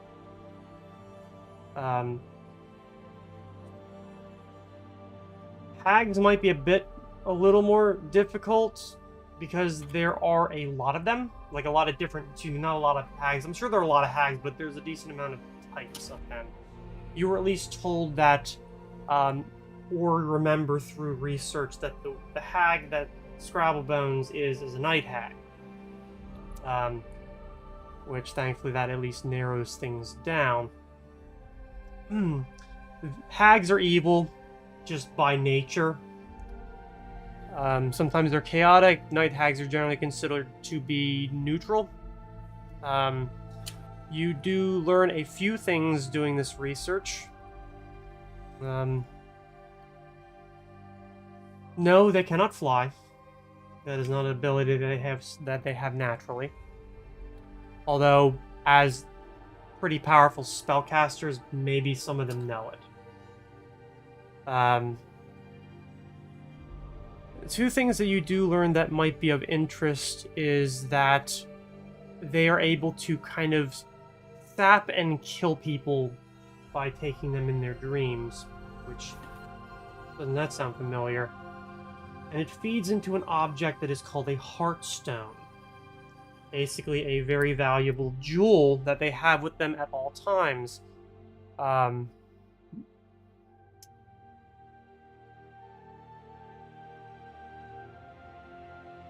don't think it's something. Yeah, they can't. Okay, yeah, they're tied to it. A lot of their abilities are tied to it, but separating them from it will kill them or hurt them in any obvious way. If they lose it, they just lose a lot of their spellcasting abilities. Other than that, yeah. Okay. That is the bulk of what I was looking for. Other than that, probably just some shopping. Okay. Might need to ask Fernix about something, provided there is enough time. Yeah. I'm sure your research maybe takes about as much time as is for him to go do his thing. Shopping, as long as it's not something like really bizarre, you're gonna be able to find it, no problem. Highest thing there is probably going to be a 3rd level scroll. Yeah, So, no, I don't- you're fine. Like, I wasn't concerned. okay. All right. The other two, what are you doing during this time? Well, I kind of wanted to have us figure out where we're going to do the ritual. Because that seems like a pretty important detail. We were told that the ritual needed to be performed on the edge of the Nightmare Zone, so probably somewhere, obviously somewhere in Bridgefront, but I would imagine that's basically the opposite side of Bridgefront from where the ritual was performed, which is the estate. I would assume so. It's going to be something that Melia probably has more information about, since she's the one that's been making regular trips. I would say after about a day's worth of study for you, Barry, your character will get a lot of the details that you will need to know in order to perform the ritual. At least details like related to how you can plan things. Okay. So we'll say tomorrow I'll go about doing figuring out a good spot.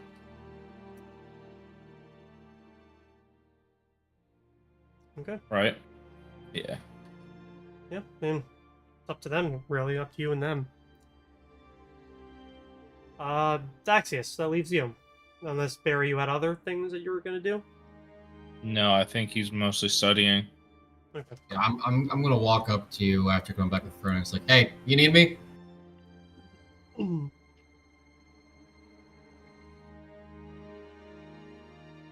It's a yes or no Me? question. Yes. Oh, I thought you were talking to someone else. No, I'm talking to you, Sven. No, it should be fine. You For sure? now. Double sure? All right. Perhaps tomorrow I'll have. I don't even let you things. finish. I walk away. All right. Goodbye, Daxius. Goodbye. I beeline right to Natari. Wherever the fuck she is, probably just starting to drink or something. Well, it's at least afternoon, so, you know. She's probably at least 2 drinks in. Okay. She's still functional. Yeah, no, she's, like, definitely not, like, drunk or anything like that. She is drinking, but she doesn't seem to be even, like... She's not nearly as drunk as you would expect her to be. I'm just going to, just sort of stare at her for a minute. Almost as if judging. Mm-hmm. She just seems to be, like, kind of, like, staring, like, off into the middle distance. It's almost, like, deep in thought, but you have no idea about fucking what. I'm gonna wait for her to finish until she looks at me. I mean, she's sitting at a bar, so you're probably standing behind her. Oh, I assume she's at a table or something. Yeah, I'll sit beside her then. After you sit down, she, like, blinks at and is like, what? Oh, it's you. What do you want?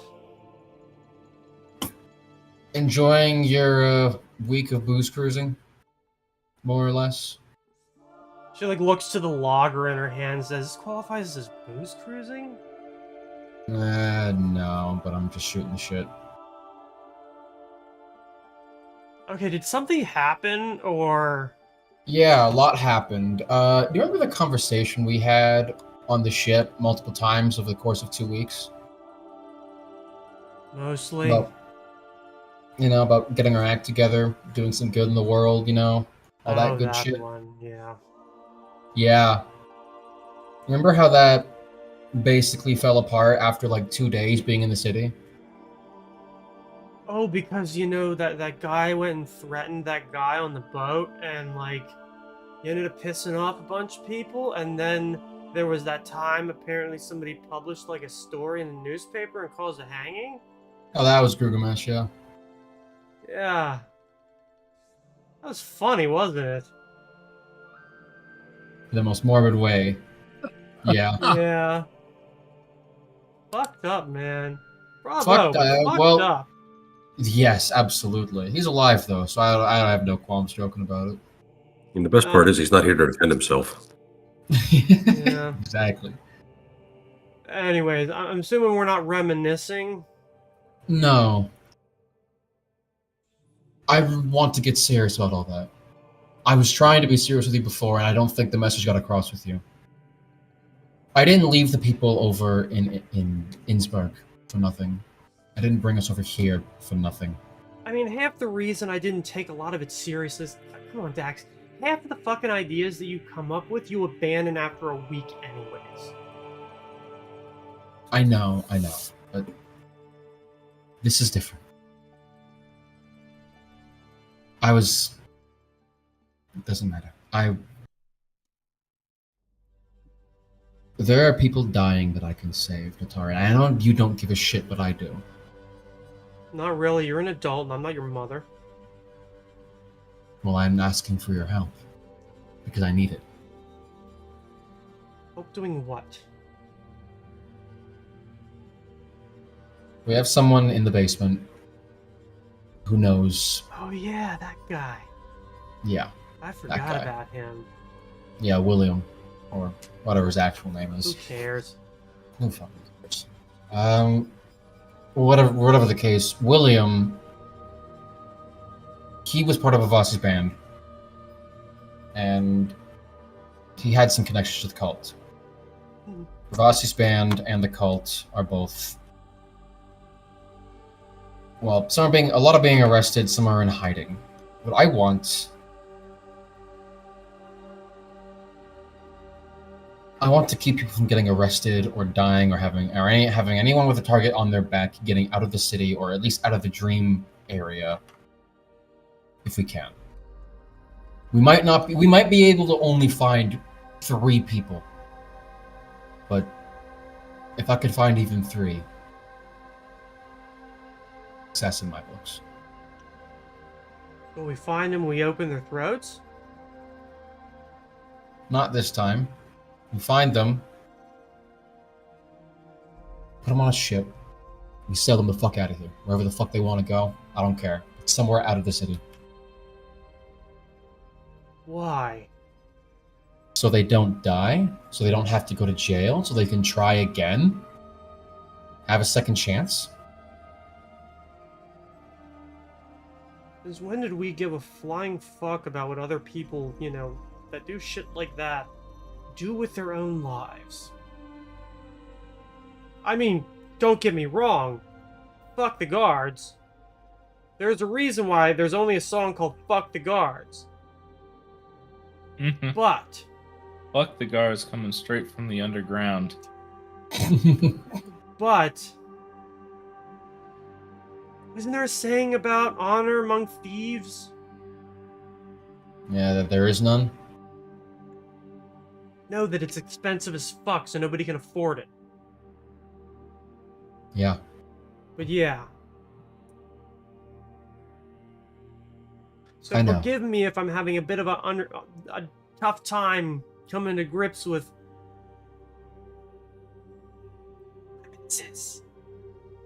This. You know that my goal from the beginning was to make a difference. Whatever way. Put my name out there into the world. I mean, most Some of that name. difference was like robbing people and killing people and Yeah, back then I setting didn't things give a on shit. fire. Sometimes all Yeah. at the same time, which is always fun, triple whammy. That trip. Oh, it is. I quite miss it. I'm going to miss it a lot, actually. But I know you don't like the gate crashes, but ever since I met them, my life has been turned upside down. It's like ever since the one night where I tried to, I told you all about it with Vic, Yeah, about the, and him. Yeah. To be fair, I'm Ever kind of s- on his side. Don't tell him I said that, though. No, I won't. I don't want him to have the pleasure. Not that I'd ever know it. It's not like the son of a bitch can smile. He's a statue. Oh yeah, I've tried. It's impossible. But anywho,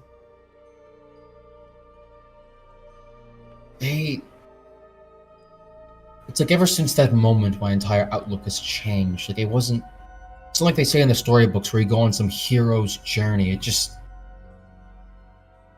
Everything was just in a different color all of a sudden. Can't force you to see it that same way, but you know better than anyone how shit it is. We know better than anyone. Us, the Enigmas. Our crew knows better than anyone what it's like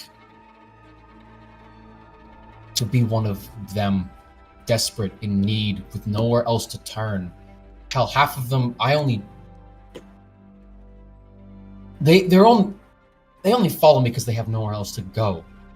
It's the same reason they were in the cult. They had nowhere else to go. They had no one else.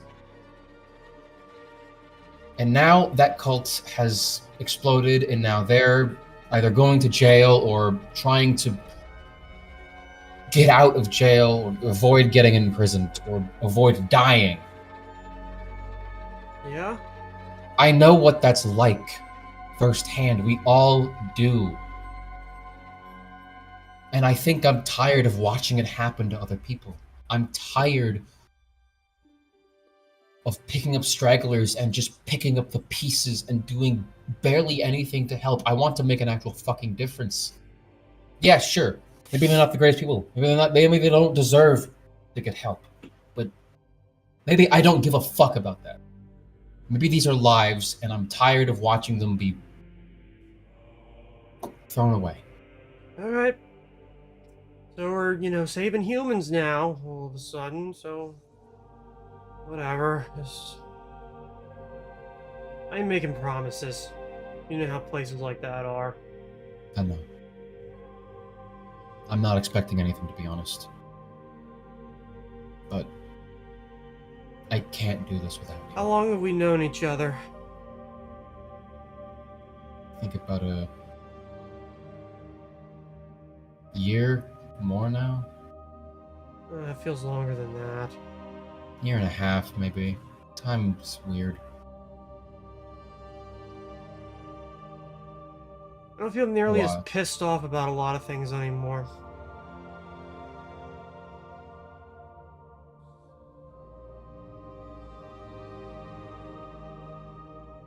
Definitely an improvement from when I first met you. Oh think yeah, it's where I a- would have stabbed somebody in the eyes over a shitty card hand? Yeah, no, I feel great about that. You stabbed me over a shitty card hand. You were cheating, you fuck! Like, whatever. Yeah. Whatever, I'm not justifying it. But I am. So also kind of fuck you, but moving on now. Moving on now. Yeah, fuck you too. I don't know. I'll see what I can do, and I'm probably not going to be happy about it, but maybe I'll feel better about it tomorrow. I don't Oh, know, this things isn't are just a fucking weird. tomorrow thing. We have 6 days. And we're getting the whole crew, me included, on this. We're getting the whole Enjoy. crew back together. And we're gonna do it as we did it before. Because we were able to break in to the fucking Deep Gold Clan Bank. If we Oh, can do yeah. that, we can What do a this. fun memory. Yeah. Let's hopefully, I don't want to compare it to that, because, like, you see, that started pretty good. Yeah. We both know what happened. The fact of the matter is that together, despite our weaknesses as individuals, together we were able to do something great. We were able to get inside a near impenetrable place. Alright, whatever. I'm gonna round them up, and she just, like, turns around, like, the two that are here, like, one is, like, half asleep on the table, and the other one is, like, might be reading something, but has their arm around it so they can't see them reading something. Well, they're not doing anything, so, take the kitties out for some exercise. I'll get the leash. Leash is. I'll come with you. Alright, whatever. She just, like, leaves the like, half-full glass behind. I let her. I see that. I grab it. Ugh, put it back down. God damn it! Just turn away. Alright. So you're probably gonna be out the rest of the day. Yeah. Yeah. I guess he did tell you when the dinner is at 6, so that's all you need to know. I'll be back for that. Alright. So, you head out, and somebody amongst your crew give me a track check. A crack? Alright. Is that not survival? Yeah, I guess that would be. I'm kind of mixing it up. So let's go with, yeah. I mean, for what it's worth, I have the trek feature. Oh yeah, You're out. I think You're out. Barry does too. Actually, I don't think. I hate when I'm like researching like two bullshits at the same fucking time. Because now I'm getting shit mixed up. Find it. Well, I don't think any of us have any skill points in survival. Wait, actually, wait, hold on. I Yep, forgot I about do. Othis. I'm at a my career. Ben sorry. does. Maybe Oh, you no, should go back Othis and get does. Sven. No, I have one. I've got a 10 in survival. or 1. 13, if you count the track. Othis has a plus we'll do 9, survival, so I'll okay. try that, and if that doesn't work, I'll try pleading for your help.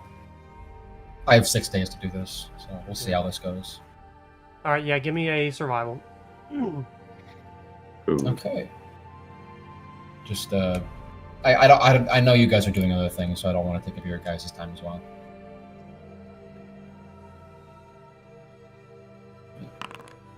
Hey, Damn, okay. We'll come back to take that. those. Absolutely. That's gonna probably take a while.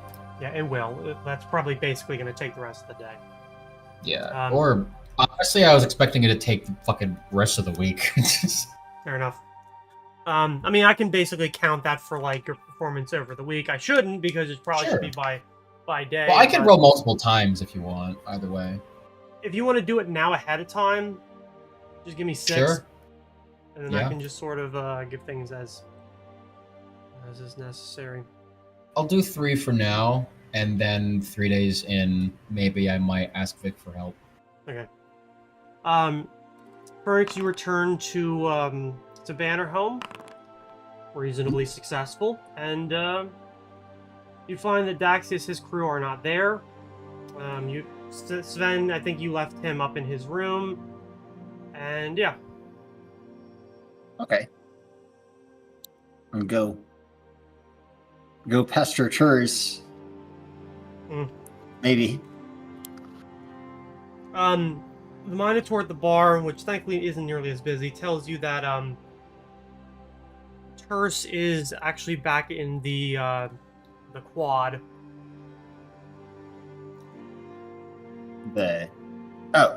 Okay. Outside. Yeah, the quad that's between the building. Yeah. Yes, thank you. Well, go and see what he's doing. I don't know. You walk out and you see him. He's sitting at a bench, speaking with Oliver. He has a paper, like a book or something in his hands, and he's kind of taking notes. From where you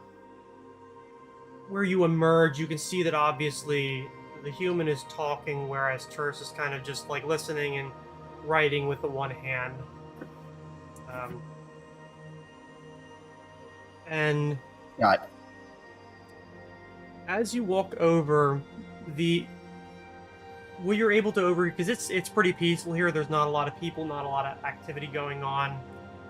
You just hear, yeah, we had to pass through something like that. Nothing but blackness, nothing but darkness. Sounded like a storm was going on. It was like on the other side. There were things, actual things, out in the clouds, roiling around. And with that, we're going to take a break. So, give us like 10, maybe 15 minutes, and we will come back to that. Alright. See us then. See you later. Bye.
All right, and we're back. Got a nice little break.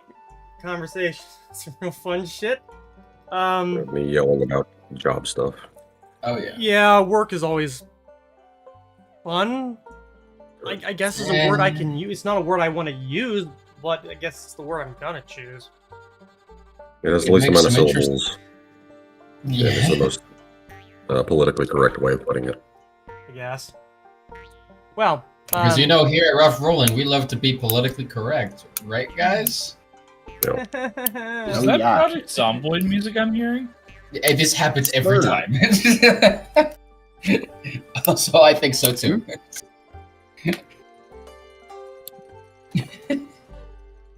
so I still want to know if it is. I never got a it's confirmation. not. Okay. Promise it isn't. Promise it fucking isn't. I swear to God it is. It sounds really familiar, right? All right, Anyways. what is it called? It's called Dawn's Light. Or Outlaw. Outlaw. Outlaw. They're There's both no planes. way I'm gonna find this. Yeah. So, Good luck. before we went to break, I know some people were out doing some things. Burnix, you had come back. Saw basically everyone was either busy or had fucked off. You went out into the quad where you saw that Turris is speaking with Oliver. He's the RAF pilot. Presently sitting. He's actually, you've noticed that since he's got here, he's no longer wearing his like flight suit. He's wearing kind of clothes that like Okay. locals would wear. He seems to be healthy again, especially after having that thing pulled off of his leg. Yeah. Does And- seem like the kind of thing that, you know, Yeah, that well, would fuck one somebody up. probably. Yeah. I probably don't want to advertise that he's from a parallel dimension either. And as you crossed over the quad, you heard him speaking about something. You watch his Terse like writes a few things down like on a piece of paper that you actually see is laid inside the book. He picks it up and like switches through a few pages and kind of leans it towards Oliver and says, "These seem familiar at all?" And the human leans forward, kind of, I don't know, as what I was able to actually see, I only caught through flashes of lightning, or the roll of thunder rock the canopy. I can say though that sometimes saw things silhouetted against them clouds, broken cities, things that look like they came out of storybooks, kinda very old and very mean-spirited. The Odifo kind of just leans back, kind of gives a hum, which I figure is about the time when you are visible, and like he catches you out of the corner of his eye Right. from under his hat, and he's like, "Oh, well, welcome. Just having ourselves a bit of a conversation about some, well, things I feel like you're of the few people." He looks back to Oliver, that we can actually make privy to. Hmm. Sorry to listen in, but it did sound rather interesting, so. Covering some of the pertinence between traveling from wherever it is he came from to, well, here. Give a bit of insight on the monster, yeah, the monster that came out after him. With him and Eric were out in that field. Right. Yeah, we still hadn't tracked that down. Oh, Not that the it seems like tracking would help. well, that lady that came and spoke to us, she took care of the quote-unquote dragon problem. Not so certain why Oh. they've left me and myself and Arid here, but she says that they would come back in due time. And considering it took me a little bit of time just to regain my health, I'm not complaining. Wait, the dragon problem or the dragon that you came in on? The lady shrank the plane to something and put it in a pocket somehow. Oh, I'm It grown a doesn't bit get numb to a magical. lot of things that have happened here, and I'm just going to go with it. Yes. it underlying principles of doing that do make sense. I assure you. Just I'm probably quite not certain the. Do you? Yes. Well, Yeah, I suppose explaining it might be a bit superfluous. But it's should be secure there, just very small. I'm sure to make as much sense to me as it would for me to explain to you the workings of the radial engine inside my plane, so I'd like to just simply avoid it entirely at this point.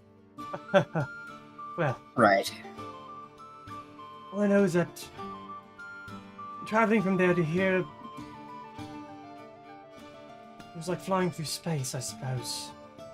Clouds and things that you definitely see roiling around in it. Things that really didn't have a lot of shape and yet moved all the same. All I can say is I don't want to go back there, but something tells me if I wish to return home, and God above knows that I do, I'm probably going to have to pass the other way. Mhm. It Yeah, seems like the most likely course. He leans back, or like relaxing a bit, and Curse kind of turns around and hands the book towards you.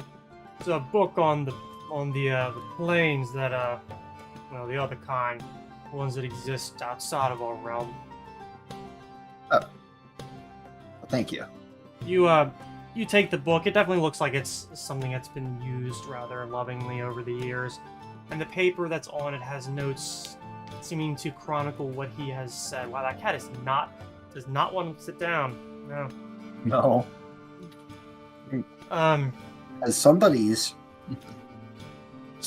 going crazy. Yeah. And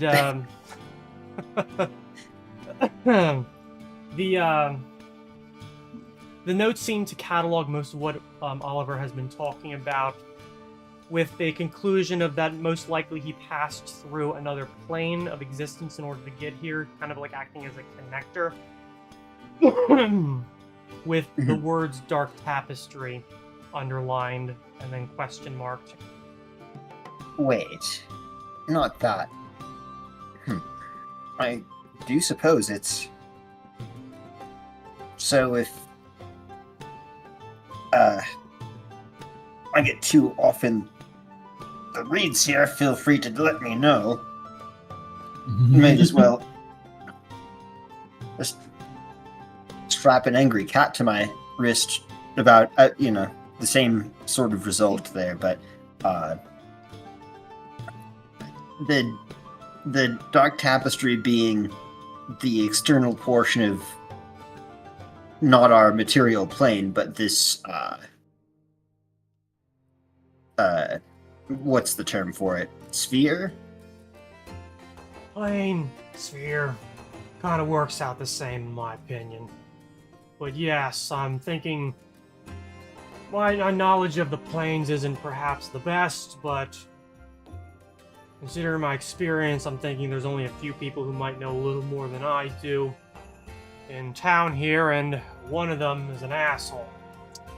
So, I'm thinking that unless somehow he passed through maybe a plane that we're not as familiar with, that he must have passed through the space between spaces. Oliver just kind of shrugs, like those are obviously just words.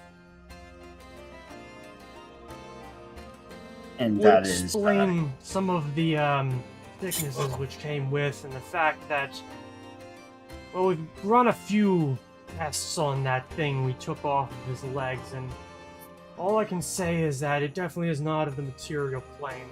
He kind of looks all over our world as opposed to he looks back to you somewhere else. It's not hellish. Sure, certainly isn't celestial, and it doesn't really line up with anything from one of the planes of air or fire or something like that. Yes. I've heard that the Deep Shadow Plane could have entire civilizations that we've probably never made contact with. Just for food for thought. The other possibility is coming from actually within the dream worlds, but I don't know nearly as much about that as I'd like to, and already know more than I want to. Well, we may be looking into that ourselves here. Come next week. Yes, I've kept myself abreast of some of the developments that happen, but all I know is that, well, Drune's happy. All things considered, I know there was sort of a scare with some other cult, and I heard that Drune kind of went a little batty. Sent the guards out hunting, ended up turning up with nothing, which, in my opinion, is probably the best way for it to go. I don't really want to have to deal with something else like that. You know, once in a month is kind of enough for me. Yeah. I hope not. Plus, considering the makeup of some of the creatures that have, let's just say, made themselves known, I have been able to make myself privy to some of the notes that, the little lady came to, take care of the problem from the hidden archive, veiled archive. And, Right, okay. let's just say, they kind of line up with some things that, I suppose I suspect. Rhodians are my first guess, kind of chaos, primal energy, things like that. As to why they're so interested, I have no idea. With them, it could even be a lack of interest motivating them. All I know is that at least here in Bannerholm, seems to keep out any kind of prying eyes. For now. Good. I'm sorry, were you looking to find something? I'm just... Eat the shit mostly. Yeah, mostly that. I just talked about teaching the spell over at the university, and, well, seems like tomorrow night's the best bet, so... Well, I guess hopefully that goes well for you. Never wanted to be much of a teacher myself. Somehow I ended up doing administration instead. Oh, I hate teaching. That's why I would You'll love rather it just... there. Most of the professors do. Hate Yeah. teaching, I mean, not love it there. I would rather just go and show them the spell and then tell them to experiment, but, like... Have you been around neophyte spellcasters? They really take that to the nines. Hopefully somebody can... Well, you can heal people, you know? Anybody really fucks Yeah. themselves up, you can always put it back on, usually. Yeah. I'd really not hear about what orifices got what sort of injuries. I just slap the spell on them and then I talk over them until they go away. Well, if anybody loses a limb, the wolves are right next door. Take it to one of their priests, and I'm sure they can, Well, ideally, it's the if this spell causes people to lose limbs, it's going to be fairly self-sustaining, but not at all what I wanted. So I'd probably just dump it in a hole and piss on it. Yeah, well, either way. He just kind of like leans back, like rubs his forehead, pushes his hat back. Oh, did you want one, by the way? Today, yeah, I wouldn't mind it. Okay. Go Yeah. through that whole shtick. Yeah. He With the loosens the with the artificial extend. one, and you're able to replace it. Oliver watches on to all this and just, people on my side I'm quite certain would kill for this kind of thing. Yeah. Oh, most definitely. Well, I suppose even rudimentary healing magic might be another hotly contested thing. I'm going to leave it at that at this point. It's been a long day already.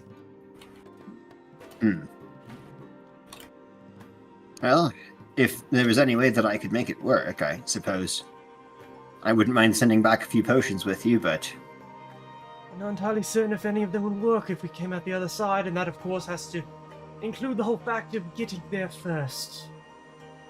And, Right. Something tells me that if that were to happen, I already have one wizard coming with me. True. And You seems see, like he'd be You see Terse hard-pressed. roll his head back, and he's kind of like stifling laughter a bit. Like his muzzle facing upward kind of hides it.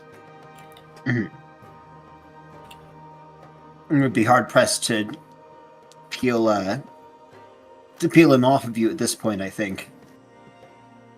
Oh no, and I don't know, I've grown quite accustomed to it. And Eric's excitable, but he means well. And he's actually brighter than I think a lot of people give him credit for. He just,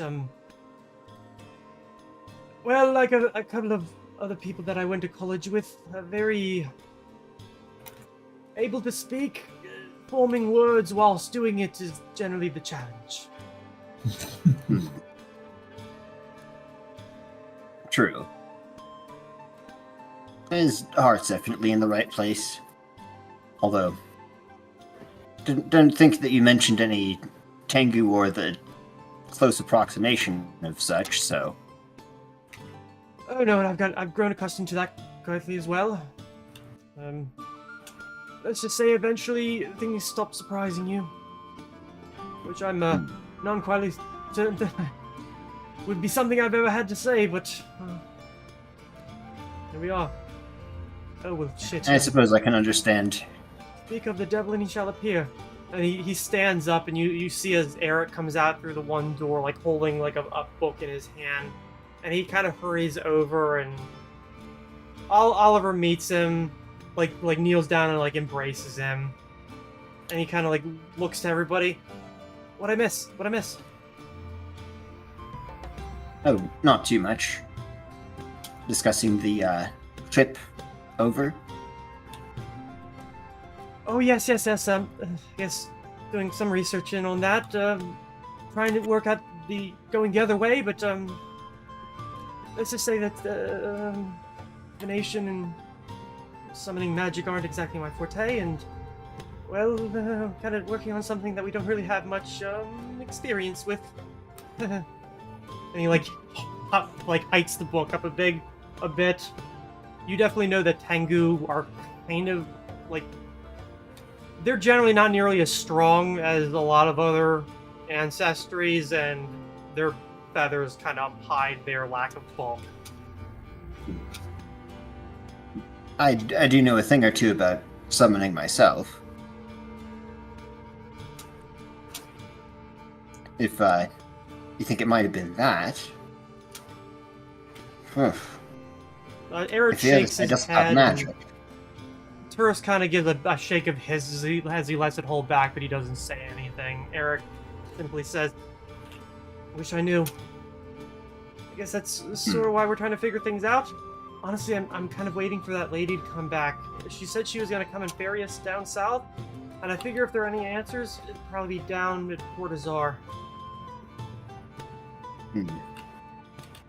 Okay. Well, I do want to help, it's just... Well, the way that I normally help is with magic, and I don't you'd have to summon something the other direction, right? If it originated on this side. Well, on So- this side, you could just send things back. You just dismiss it. We've kind of, Mhm. weirdly enough, I've kind of tried that. I didn't expect it to work, and yeah, I was right. I was right on that one. Well, dismissing it would work if the plane was still like connected to the subject. So maybe it's not so much a case of, well, I'm thinking out loud here. If you summon something to the material plane from, say, the plane of good, then it would go back to the plane of good. But that plane is an extension of our own. But from what Oliver's been saying, it sounds like his plane was similar to our material plane. So, if that's what he's linked to, then perhaps the nature of the connection is different. No. What I'm afraid of is that the connection was transitory and this fleeting, and now that it's gone. But Well, we're talking about kinds yeah. of magics that not only that I'm not experienced with, I don't even think there are people in this city that really know much about, and yes, I include him. He kind of gives a flat look over to Terrace, who just kind of grumbles. it's pretty difficult to fathom a lot of this. So, Yeah. Maybe we'll get in to see Mercader, or maybe he'll come see us on his own. Wizards that powerful don't really work the way people think they should work. And I realize how rich that is coming from me. But I still stand by what I just said. no, you're not wrong. Yeah, Well, there are ways to bring a summoned entity over permanently. Well, barring the usual interruptions. And in that case, if one wanted to travel back, then they would either need to be subject to dismissal or just walk through a gate to get there. Just if we don't have a gate that could lead there. yeah, Uh, I've considered yeah. looking into some of the magic related to the elf doors, but not nearly as much as you'd think, and a lot of it's pretty old, and I think that there might be some records, but let's just say when I asked some of those questions at the Catabraxi, the librarian looked at me really weird, and I didn't like the way he looked at me. Yeah.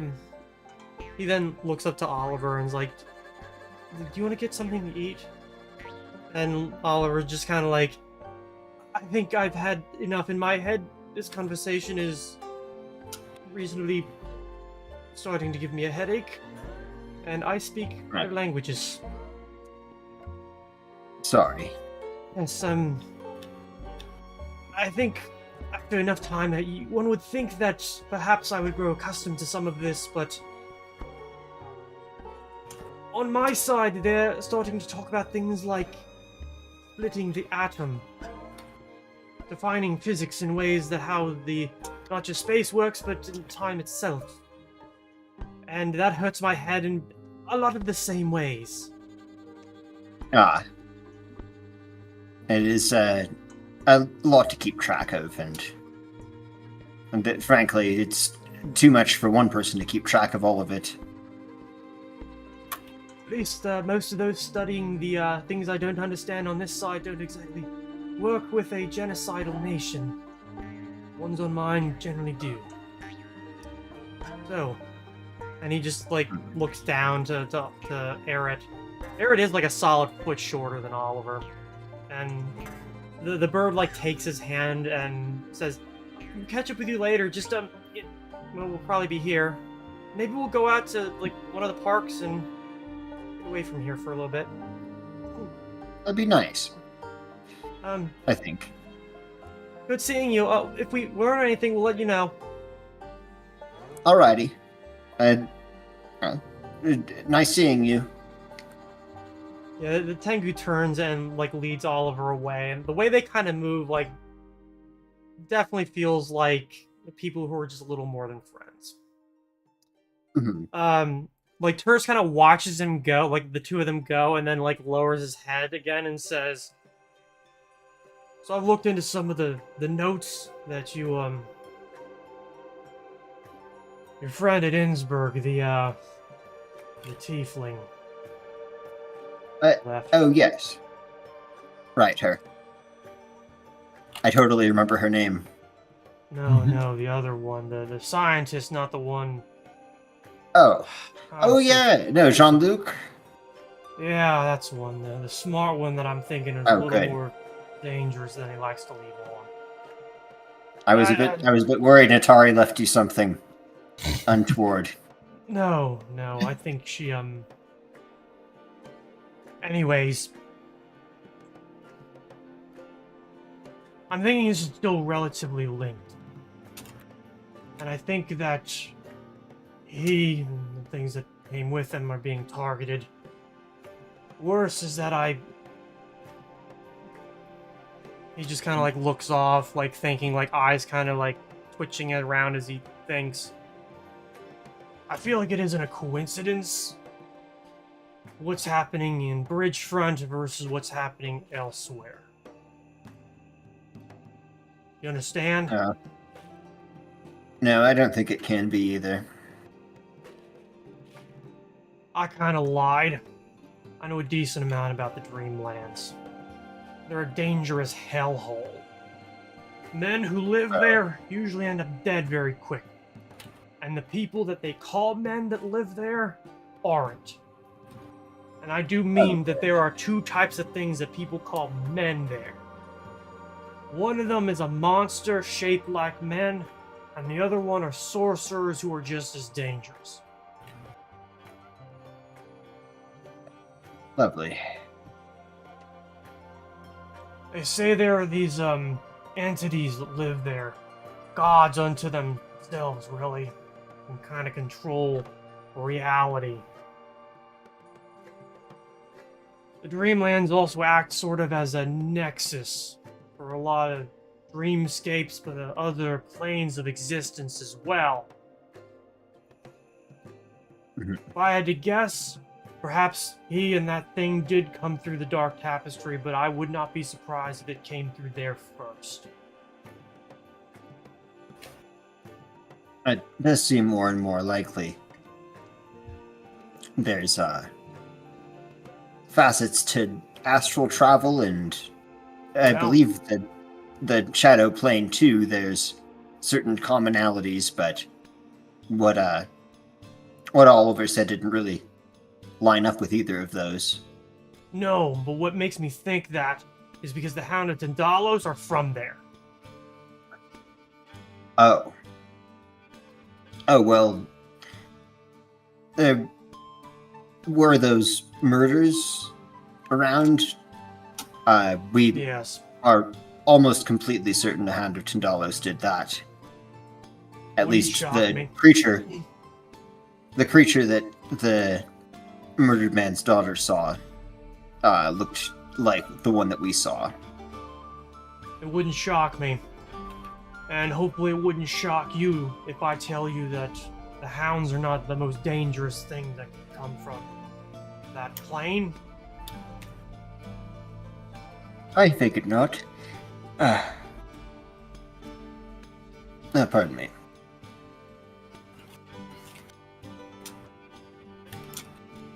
Yes, a lot of unpleasant things on the astral plane as well, but Unbelievably at least so. those...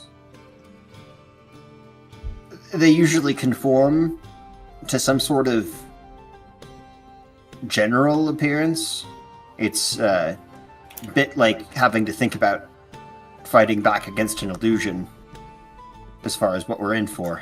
No, and I went over the research that Jean-Luc did into those other things that came out of those portals.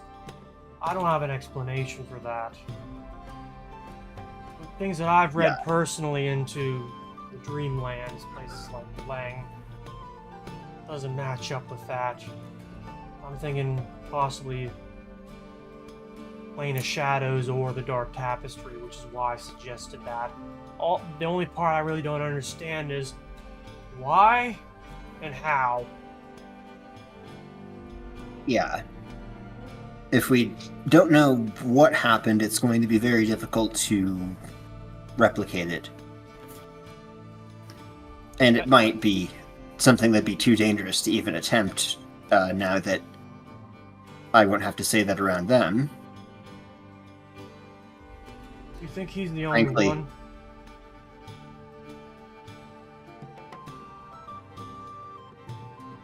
well, hypothetically, some of the objects that were brought through were targeted, right? As he was himself, yes. And him. So if someone had something specific in mind and they're just pulling things at random and maybe even like traveling to the Dreamlands, there's a good chance of it just ending up somewhere else. Prone to any of the planes, yes. If it connects at all. It's very possible that no, he's just one of potentially more and more that could be getting yanked out of their own reality and into ours. Although that stuff he said about Damn it. diseases was... Yeah. This is sort of how I fucked myself over by getting a little too caught up in other things. Because now I'm thinking, how the fuck can we find them?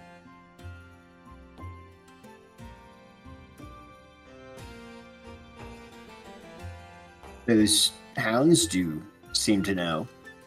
Yeah, they do. And whatever came out, that humanoid squid-faced thing, obviously did too.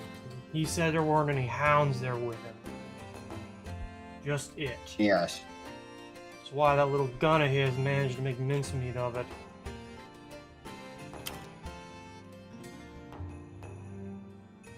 If there was a way to detect it, or maybe even... I don't know. The possibility of trying to plunge into the Dark Tapestry itself is a little too much, I think. But Hold on. And he turns around, like, gives like a loud whistle through his teeth. And just like lets his head hang there until you hear like a buzz. And you see that creature that you saw the first day come over the Hyrausta.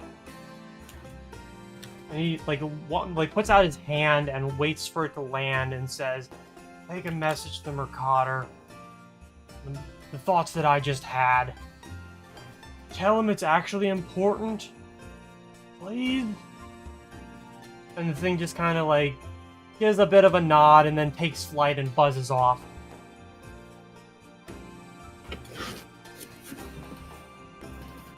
I do think that there's got to be some sort of residue or perhaps a lingering aura that's stuck to Oliver or these other objects and such.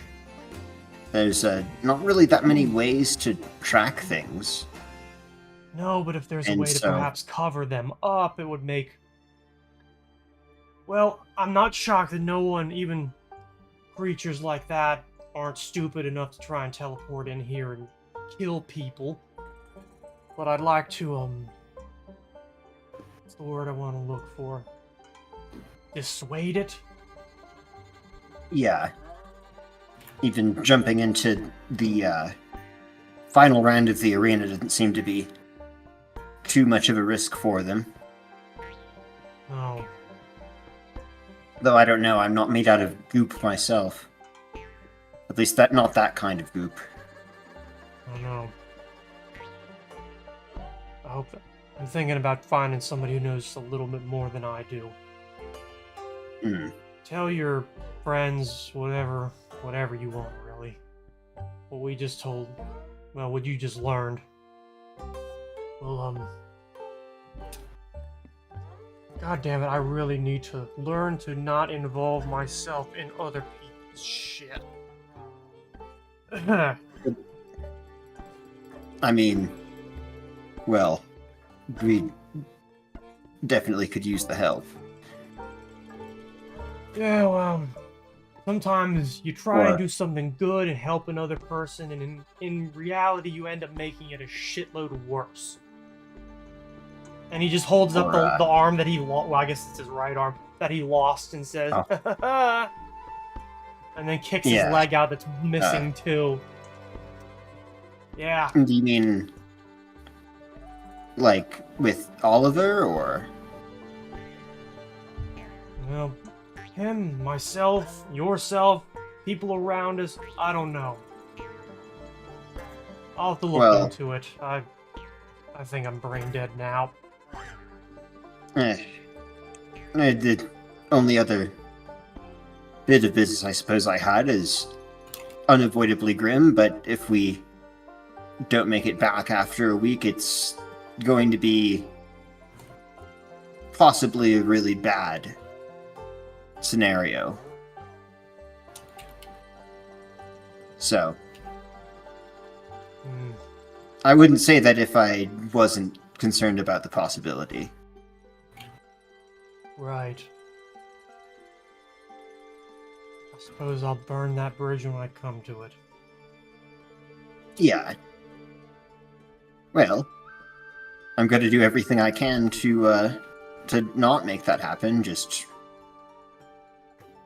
not perfect. Neither are you, so don't be so hard on yourself. No, and my magic isn't exactly very strong. Always Yes. was better just shooting things with a bow. Hmm.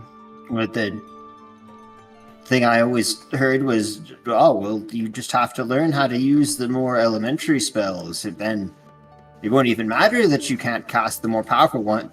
I Yeah, you know who Would've- says things like that? Assholes. really, really liked to punch them in the face, yeah. But, I'm a bit wimpy myself, and, I'm pretty sure they would have beat the shit out of me afterwards.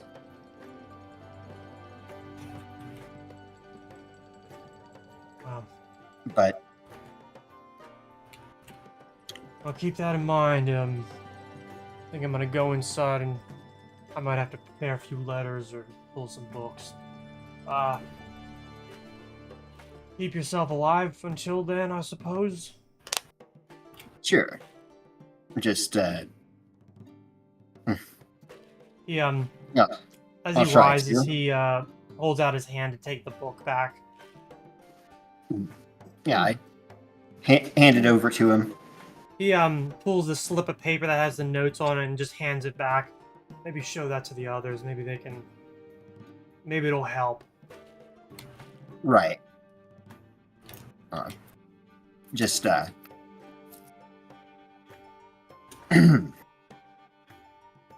like, stares over at, Terse for a second. I suppose I, was going to wait for them around here, but I'm actually out of most of the things that I needed to do today, other than wait to see if they need help, so... Well, I think I saw the stoic one inside. Probably start there. Oh. I must have passed him. I don't think it's the first time that's happened. Well, if you need me, I'm gonna return to my office. It was, good seeing you. What a day. Yeah. Well, glad to cross paths anyway. Just, Well, I hope that we are able to make more progress on what we're working on, respectively. Fair enough. He just like gives a bit of a reverse nod and then turns to go back towards one of the doors, not usually through the front, but off to the side that goes up to one of the hallways that runs the length of the building. Yeah. I'll just make my way back inside and be like, I just had to say that they looked like they were cute, and nope. Apparently can't say a damn thing. It's fine. Yep. I'll get around to it eventually. All right. So Daxius is going to be out with his companion. Sven, you're doing studying, which leaves the two of you together. I feel like I figure the order that you were doing your research first and then going out to do the shopping, correct? Sure. That works. Yeah. Oh, I was talking to Vic, but Sven, if you had shopping to do. Oh, no. Why Yep. did you answer? I thought you said you two spending. I thought you were talking about the research. I was like, yeah, I'll be doing research. Yeah. Well, Fucking Jesus. so I've got some stuff to buy, but I'm not gonna. I'll put a list of stuff out, but it's gonna be stuff. You don't need to run past me unless it's like something absolutely bizarre or custom. You're gonna be able to find. No, nothing like that. I think the absolute highest might be a 4th level scroll, but Yeah, and that's still even something that- you'd be able to find. It's Wouldn't be cheap, probably but you not know, gonna. Actually, scrolls are relatively cheap. relatively Even so. fourth level is like 700, I guess, which is not super cheap, but still. Probably, there were a few spells that I found that would be useful, but they're not all on my list. But anyway, Okay. did need to talk to Fernix about something at some point, but that's not like a very pressing thing. Also, slight side note, Melia's spell slots all got erased with the update as well, so Yeah, I just I re-went through them, added some stuff, adjusted some stuff. It's fine now. Am I the only one who didn't have like anything happen to their character sheet with the update? But you're a spontaneous caster. That's Yeah, yeah. I didn't have any. Yeah, I didn't have anything break, but I did have to just like press a couple buttons and adjust some targets. Fair. I kind of reworked it anyway. But no, that's don't really have anything super important. I think we can just keep moving outside of a conversation later.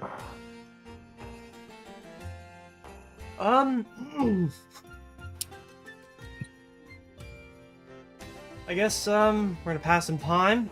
I'm assuming is there anything that obviously Daxius, you and Sven are going to be doing your things. That the other two who are left, is there anything between now and like 5 going on 6 that you're doing specifically? Do you tell? I guess eventually you'll meet one another. So do you tell Vic about? what Yes. you were- Yeah, I'll fill them in and have the paper too.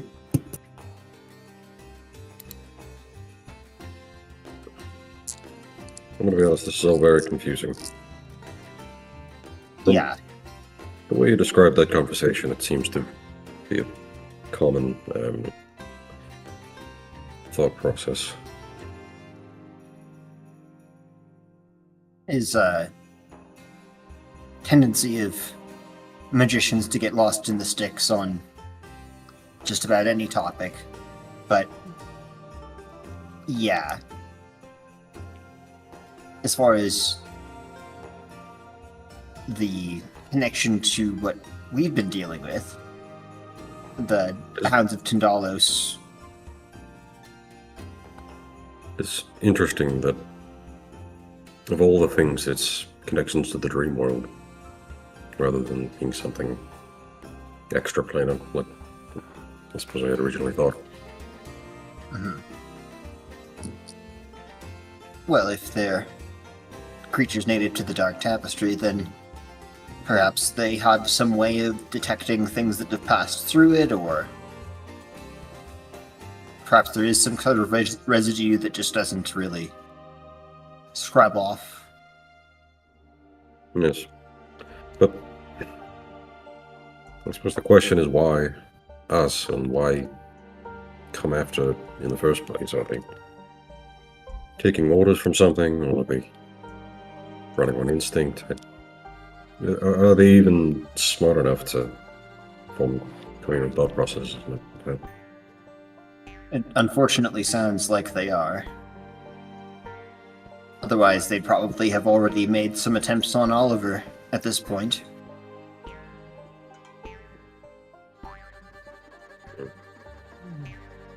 Well, if nothing else, it seems that they're not giving up hope, which is good. Alright. Hmm. I don't know.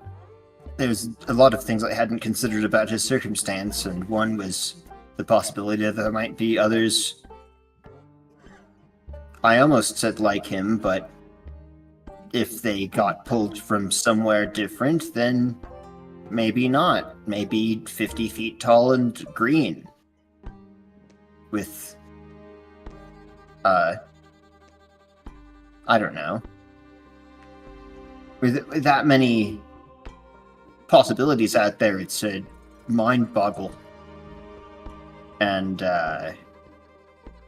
I have to wonder exactly what the point of it is anyway. I mean, now the dragon is dealt with, so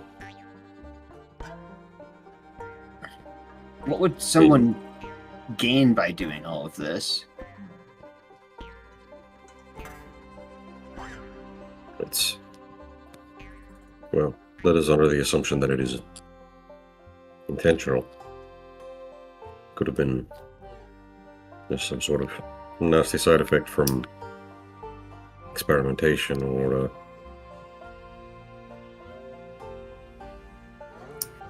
I don't know. Then it does make me wonder at the effort with the if they are being controlled by someone, the effort with the hounds to seemingly clean up the mess or gather the things.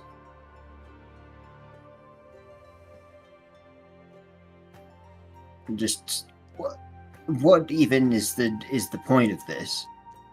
One of those what were they called?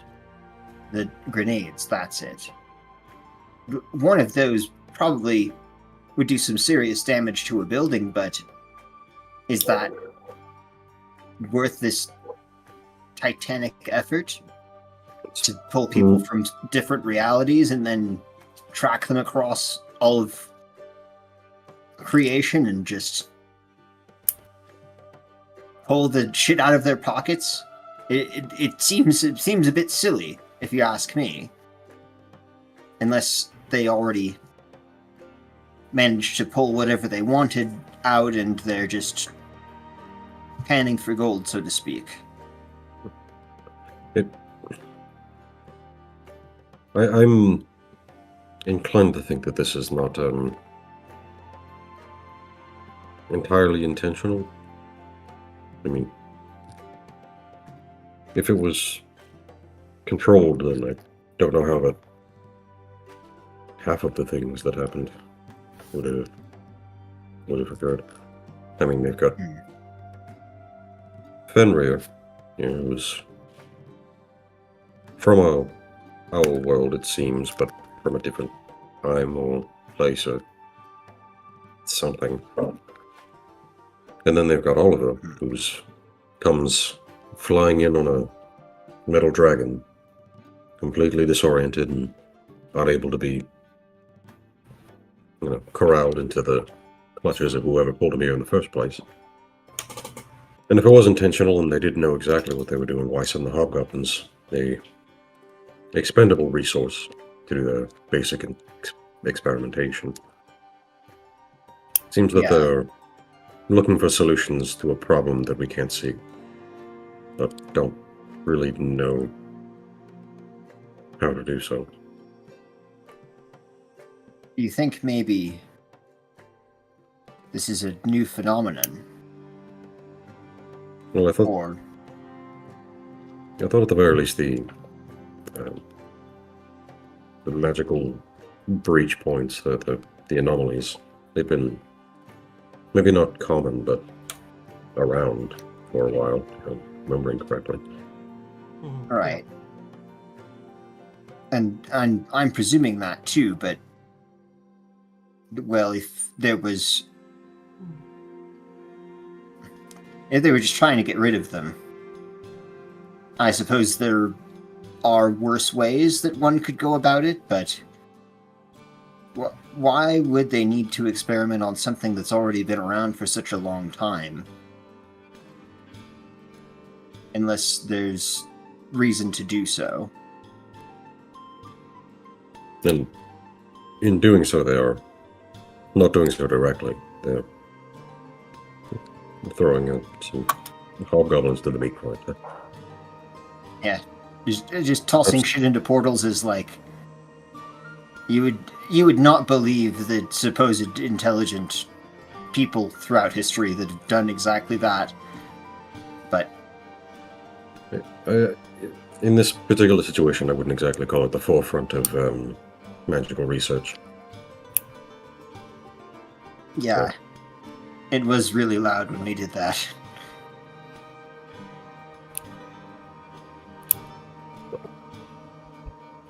Right, though. Very, very strange. I would like to help him if I can, just... Well, not really sure if it's possible. Not to mention the fact that if someone managed to make magic work in a place where it doesn't work, from this side, oh man, I have so many questions. But also, how does one summon a thing in reverse to a place where it shouldn't be able to be summoned to? That's a bit of a difficult one for me, and I feel like I should know. I want to know, but what the fuck? Seriously. It kind of just spits in the face of years and years of supposed education. You're right, but I don't necessarily get the impression that this is something we will find an easy answer to within the existing lexicon of dimensional travel knowledge. Yeah. We've spent, you and I and the rest of the group have spent hours trying to figure out anything relating to this situation, and I don't think we found anything close. Well, Yeah, that close. is what I It did almost myself feels as though... Yes. It almost feels as though he simply walked through a tunnel and came out on the other side of the mountain. Except...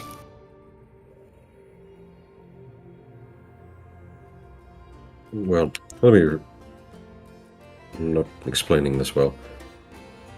I don't get the impression that there was magic used directly. Like, when you're summoning something, there's very clear, formulas.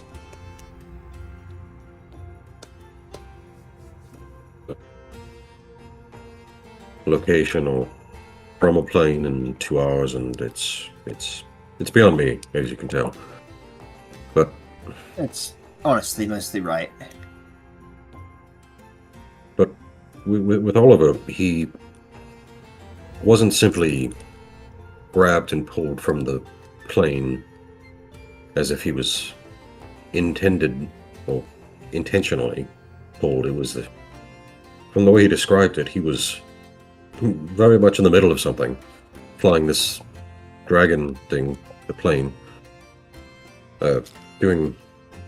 fighting in a war, from what he said, and moving along, and then was the tunnel, but not as though the magic effect was operating on him, but as the magical effect was just the hole through the mountain, as it was trying to say. Mhm. And he simply made it on the other side, so I don't know. Perhaps there's no path forward to sending him back through the traditional summoning point Right. of logic. But The transportation itself is it's wildly different. not so simple as teleportation. And I'm not as familiar with the Dark Tapestry, but I believe I read some theory a time ago that said that it did not have any air, so I'm very glad that we didn't just happen to meet Oliver's corpse, frozen to his seat.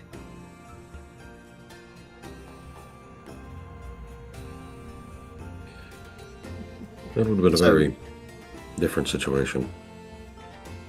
Yes, there may be other factors involved like that that would need to be accounted for. I really hope I don't have to make a spell for this one.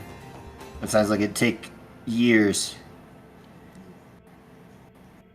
As I don't mean to disparage you in this comment, but I think that finding a clear solution is beyond any of us at this point. Oh, I know that for sure. That's why I've been grasping at straws and not talking to the chapter master about what I wanted to, but you know. You know, or it is fascinating, if nothing else. Mhm.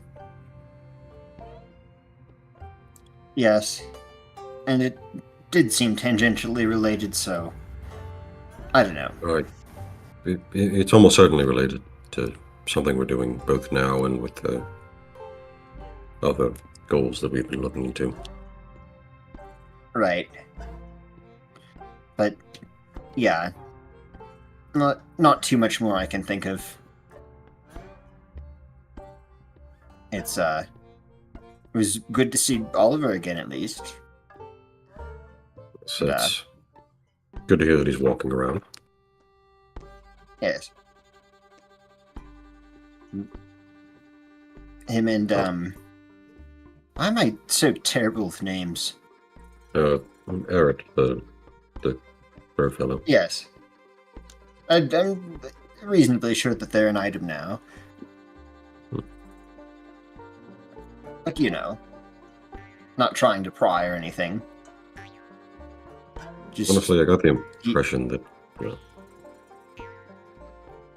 he did mention if he could go back, he would take him with him, and I'm just what even would the result of that be if there aren't any more of Eret where he's going?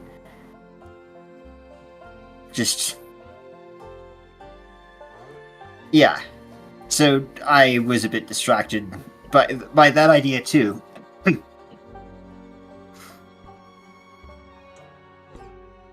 I don't know.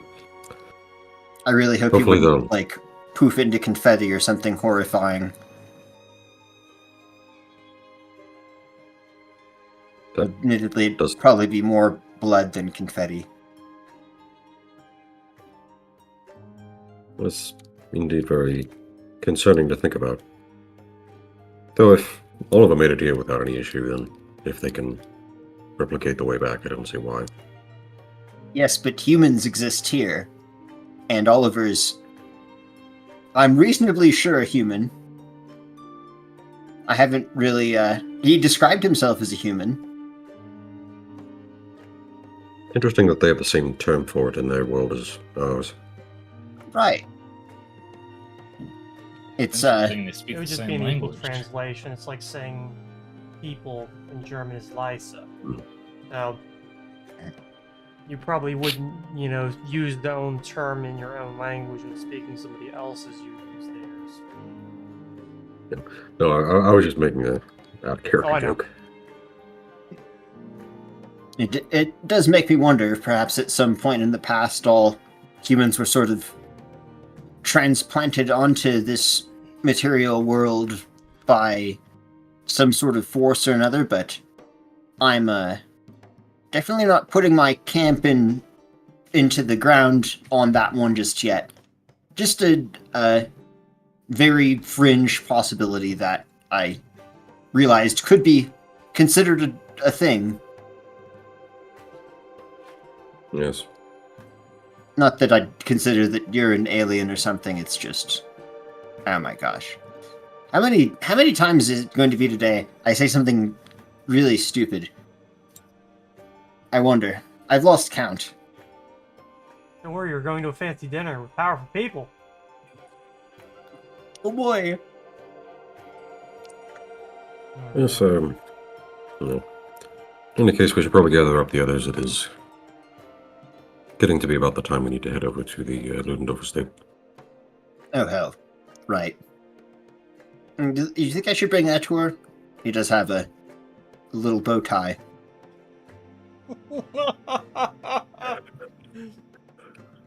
He's the fucking mascot. Mm-hmm. I would be interested to see that, but I don't think he would be the best fit for the dinner. He can't actually eat, though, as much as he tries. Yeah. I realized what would need to happen after he ate, and decided that then that was not something that I wanted to deal with, and I am very glad that I had that foresight. Because you would probably enjoy just throwing up chewed shit all over the place. It sounds like something that would definitely have been happening, and that I would be sad about. Oh yeah, I'll figure out what I'm gonna do with the sleeves, and Yes. I'll have him gather them. Gather whoever. Wasn't Sven in this building? Yes, I think I he's thought I over came here. working at one of the desks in the lounge or something. Oh, okay. I can just go over there then. Alright. I guess we Reading collect over. everybody and start running. Dacius, Shake him. No. based on that first roll, definitely goes pretty okay. By the time your first day ends, you were able to track somebody down. Thankfully, they live alone, so you don't need to try and talk your way past a parent or a spouse or anything like that. How you handle it is up to you.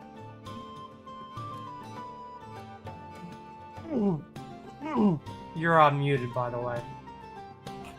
Yeah, I don't think the chapter house would be too happy if I just started stockpiling people. We are not that kind of business. We're not even a business. Yeah. Please stop putting people in the basement. Are you making human skin lampshades or something? Maybe that's not for you to know. Not I human did- skin. just like based off human skin, you know, adjacent. He brings them home for Sven to eat. Gotta satiate that beast somehow. The silence of the lambs situation. No, I did forget. Dick is just failed to watching in mention- real time as our alignments all turn to evil as we're doing away. Just, Anywho. Turning alignment from good to evil, any percents run. Anyways, I did fail to mention. I wanted to get. I wanted to get William as well in on this. I wanted to get his help. I was gonna have like a small interaction, but just for sake of time, just going down and saying like, "Hey, you know, be down here a while, and we no longer have any potential use for you in terms of the cult and stuff. But so if you want to go, I could arrange that ASAP as soon as you want. But I have this cool little mission of like saving people that you might want to be a part of if you're interested, that you could absolutely help with." yeah, he'll go along with that just out of... I don't know, he just goes along with it. You're not totally certain why. Fair enough. Which perhaps that's why you're able to track down somebody, which the first person is a member of Barbassi's band. Wonderful. Basically hiding in the basement of an ale house in a bridge front, owned by somebody that the pair of them happen to know, which is why William was able to point him out. Was this is where he would have went to hide. So, Okay. What I'm gonna do is I'm going to have him settle in the room with William for a day. I'm gonna get him some good food, some nice clothes. Well, nice, like nicer, yeah, normal. not people like clothes. rags. Yeah. Get him some drinks. Have like a night of peace, and then in the morning, he's gonna get shipped out on a ship. All right. Then you make However much that costs. depending on where you want to ship him, whether it's down, I don't know, you're gonna send him out. I figure you're probably gonna send him down the Mons. Likely, or Renner, or basically, I'm just gonna ask them, hey, do you have anywhere you want to go? Otherwise, I'm just gonna send you somewhere. It makes at least the most sense to send him down the Mons, probably to Oxenberg or the Kessel. Obviously, that can run all the way to the fucking sea, but yeah, if he's only going to like Oxenberg, it's probably gonna be like 20 gold. Okay, I would look at the map to double check that. However, I do notice something did break. I can't look at the world map or Vocaria Magna because I'm not something about a token not being visible. Oh, So yeah, that changed when you added visibility or token visibility to the maps, There we go. because we kept seeing stuff from behind the veil. Yeah. all right. Yeah, Oxanaberg would work just fine. But if anyone that I find ever has anything where they're like, oh, I actually have Like a family yeah. up in like Volnstadt or something. I probably butchered that. No, that's correct. Bonstadt. Volnstadt. I still butchered it. Volnstadt. Okay. Yeah, something like that. Just let me know. Otherwise, they're all going to Oxanaberg. Okay. Oxnaberg. Whatever. Yep. All right. So at least you have like a little bit of mission success. A little bit, yeah. I would consider that a success. Your followers definitely think this is a bit odd, but like nobody complains. Like it's very much we don't know why we're doing this, but like we're not upset to be doing it, I suppose. Okay, that's So, I'm okay with that. Overall, a success. Sven, you learned some about the ritual. You at least learned that the travel between the waking world and the dreamscape, what Caligaro is trying to make his own personal dreamland, usually is very random. It's somebody who falls into a lucid sleep, appears somewhere within that dreamscape somewhere. The ritual, when performed within the dream, like the sphere of the dreamscape that is sort of superpositioning itself over the material plane, it will still kind of scatter you a bit, but the distance is severely limited. So if you go through at a specific place, you think it's reasonably likely that you'd be able to find each other in like under a minute. Okay, and is there a good way to know where the spot could be? Do I learn that? What do you mean the spot? Well, you're saying if we entered at a certain spot, then there's a much lower chance of... Anywhere inside the dream, anywhere inside the sphere where his dreamscape has superposed itself over Bridgefront.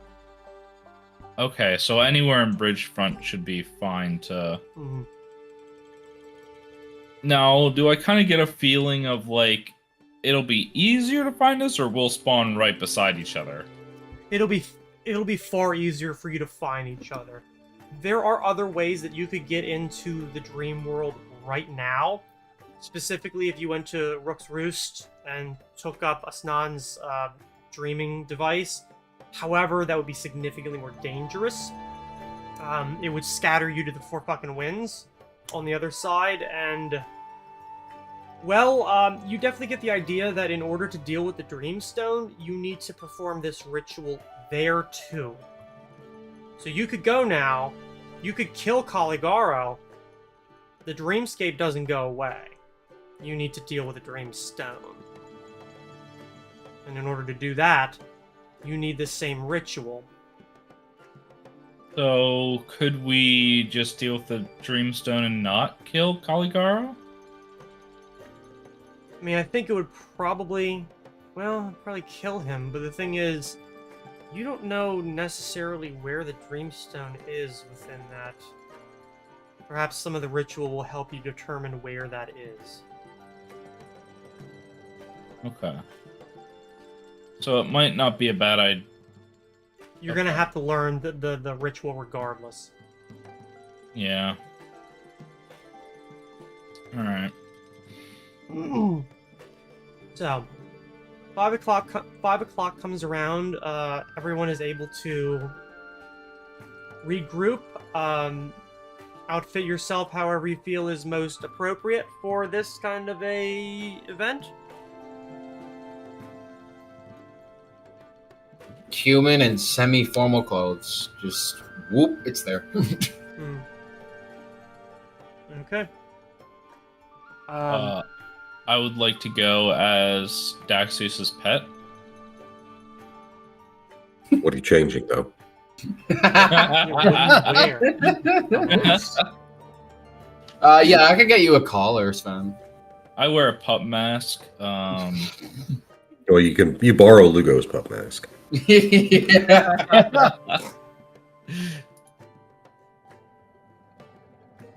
I don't really have any fancy clothing, to be honest with you. I go, we can go clothes shopping. Oh my god, we totally can! Let's go clothes shopping. There's probably not a lot in my size, because you know, I'm a big bitch, but... Oh my god, you're perfect. Don't worry about it. I'm sure they'll have something perfect for you. So, out of character suggestion, there's a sleeves of many garments item for 200 gold that lets you choose whatever outfit you want whenever you want. That's fair. 200 gold? Yeah. Yes. That's I can sneeze and make you one for 100 gold. Hell yeah, let's do that. All right. That seems Let's so shoot. cheap. I'm glad for it though, because fuck. Well, it changed his clothes. It's not like it gives you any kind of like combat advantage. Or bonus to disguise checks, or literally anything except for it's just flavor. Pretty much, yeah. You can spend 200 gold and say you have whatever outfit you want. rather than having to go buy the outfits. So, With how cheap it is, though, if it have... never mind. So, yeah, you can, but can't you know, you buy? it's a Can't you buy that and mimic like a 500 gold outfit? Theoretically, Pretty but much. there might be a... My worry is that with the cheapness of the item, some people might be able to be like, I know what you're wearing. You cheaped out, you little shit. yeah. I mean, 200 gold isn't cheap. Well, no, but in terms of, like, noble For a clothes... full noble's wardrobe, that is pretty cheap. Yeah. your signet ring or whatever you would have if you were pretending to be a noble wouldn't work though because it's illusory. Yeah. But it's not like the hat of disguise is any better. You know, you just get melted wax all over your hand. Fuck. That symbol looks kind of funny. And is there a hair in there? Well, I'm sure Fernix sneezes and makes you that sleeves of many garments, and you get to What return them shoe? whenever you want. Sure. Yeah. Can somebody post it in Well, chat so I can think- put it on my sheet? It's a custom Yeah. item, but it's right there. That should be in inventory. Yeah. I was maybe like, it I've is. got one. I thought I made it Okay. custom. Wow. Hey, Sven, I went through the trouble of putting it in there, and then as soon as I hit enter, it's like, no, you're not it is in typing the anymore. inventory. Compendium. No. would it Well, be I'm gonna replace weird my- if Sven like Yes. his oh well, okay. I'm sorry, good to... Mhm. If it was like a ton of like a lot of furs. Terrifying. A lot of Maybe, like, various. Expensive like albino deer fur, I don't know, something that looks Yeah. noble but also huntery, because there's Oh. nobles. Yeah, do you want to? I there's thought you were nobles about to be that- like, clouded leopard and tiger furs and other stuff to get other cat folk to Yeah. look over and be like, wait, what in the? Oh God, Yeah. Uncle Marv!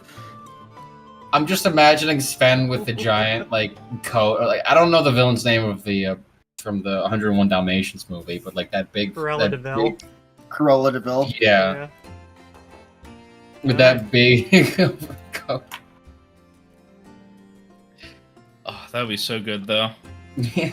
Well, you dress up all appropriately, I'm assuming, even if Sven is dressing in the skins of his fallen friends. Yeah, I come in wearing various different elf and human pelts.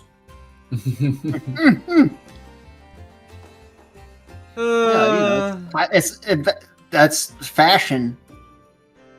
You have to get with it or whatever. Yeah, I got it out of Daxius's basement.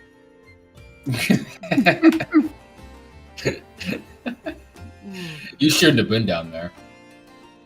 Yeah, that pit really smells Yeah, like they're something.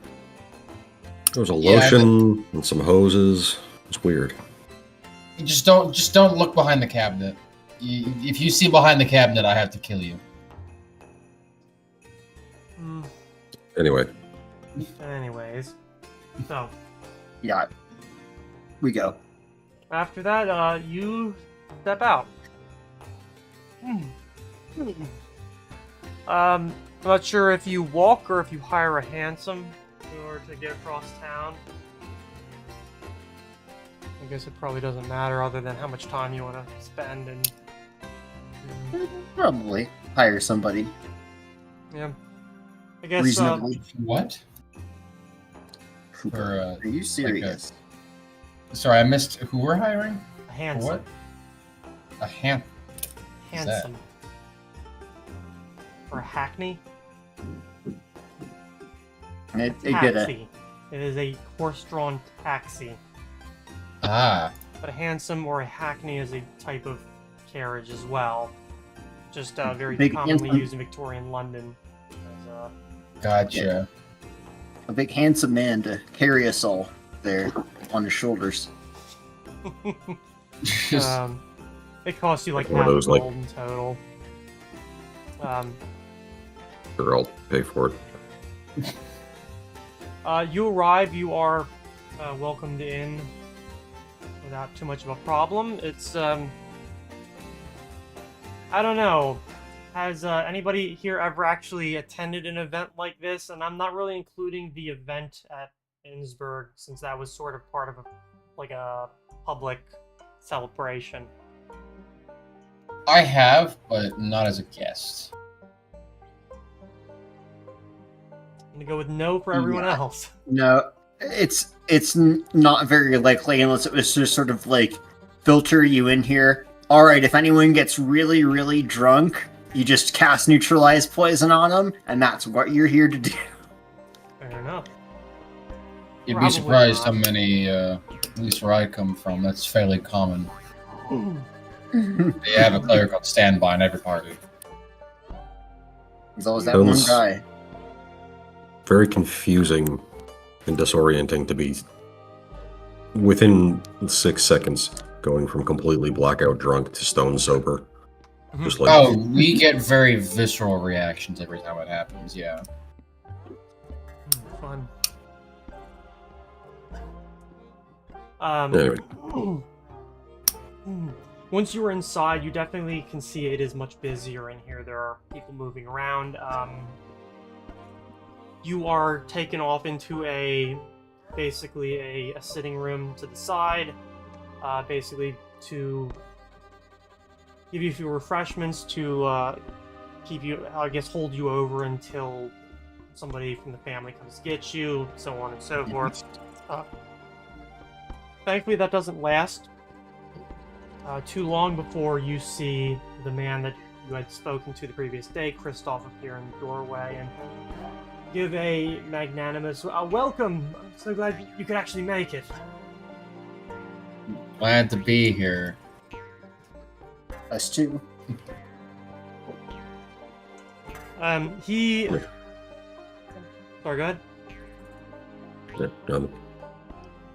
He brings you back out into the foyer and starts leading you back through the actually the opposite way that he took you last time, which takes you off into a pretty sizable dining room, very long, with not a huge table set at the center, but you can kind of figure that maybe it was shortened for fewer people. You see that there are a decent amount of settings already placed. Those for you, those for him, and those for at least 4 other people. He, As we're just standing there, just go over the folks. That's for desserts. That's for the main meal. That spoon's for soups only. Just basic etiquette. Just to sort of fit in. It's really dumb, I know. What if it's what if it's like a dressing? I don't actually know. I think it's that fork. I No, I just watch people do it. Oh no. Oh, this Bit is of a strange thought, but I get the impression that if Gurugamesh were here listening to you give that little discussion, he would probably have already started throwing food around. He was stolen most of the yeah. silverware. Yeah. He would have, wouldn't he? But probably before he ate, so he would have to use his hands for the food. I've seen him use his hands a few times. I don't think that's out of the realm of possibility. Puts all the spoons in his pocket, and he has to drink a bowl of soup. Yeah. Maybe his, I don't know, maybe his natural I desire didn't to be get my accepted by spoon. nobles would keep him from doing that, at least until the end. Maybe. I didn't get my spoon. Do you think he could get me another one as soon as they put it down? He's like, "Oh, thanks," and then they leave. Just, hey, I didn't get my spoon. Wonder where it could have gone. You are It's asked jingling as he to... walks out the door. Oh my god. Fucking Christ. After a little bit, you do see 2 other people come in. A woman, probably around the man's age, and a a younger man, probably around the age of maybe 18. Kristoff, who had been speaking with some of the servants, like I guess choreographing some of this, turns around and says, let me introduce my lovely wife, Deborah, and my son, Klaus. This is Kristoff? Yes, that's Kristoff, the younger, introducing his wife, Deborah, and their son, Klaus. Pleasure. She is I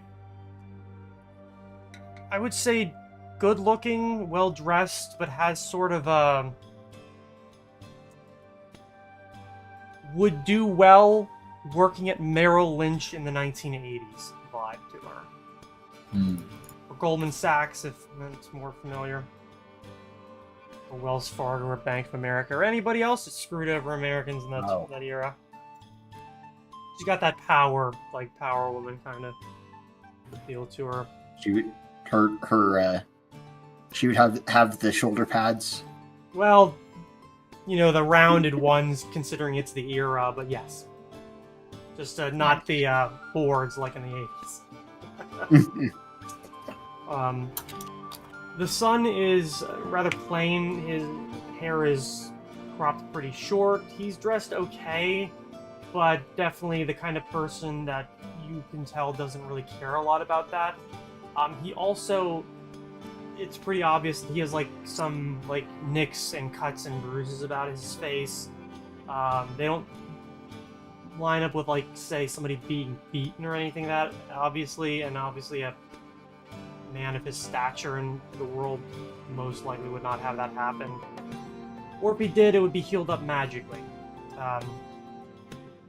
But she offers her hand and, thanks you for coming and all that kind of stuff. Just very pleasant, kind of a huskiness to her voice. The son doesn't say too much other than, hi, nice to meet you, that kind of thing. Smile that says, I was told I had to be here. I meet that with an equally, I kind of have to be here smile.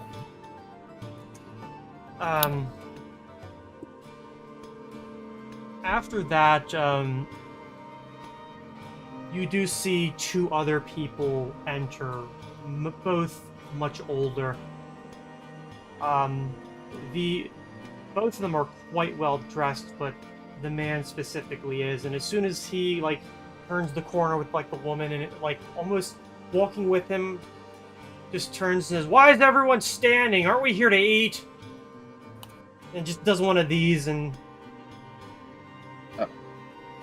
everyone starts sitting except for Kristoff the Younger, who's let me please introduce Duke Kristoff himself. And the older man's just just does not seem very interested in a lot of the pomp and circumstance. He does walk past you and, shake hand, but it's very much we're not here to do this for shit, we're here to eat. Mm-hmm. After his father goes past, the son says, my father is... he's like this. Just... And he just turns and walks away God damn it.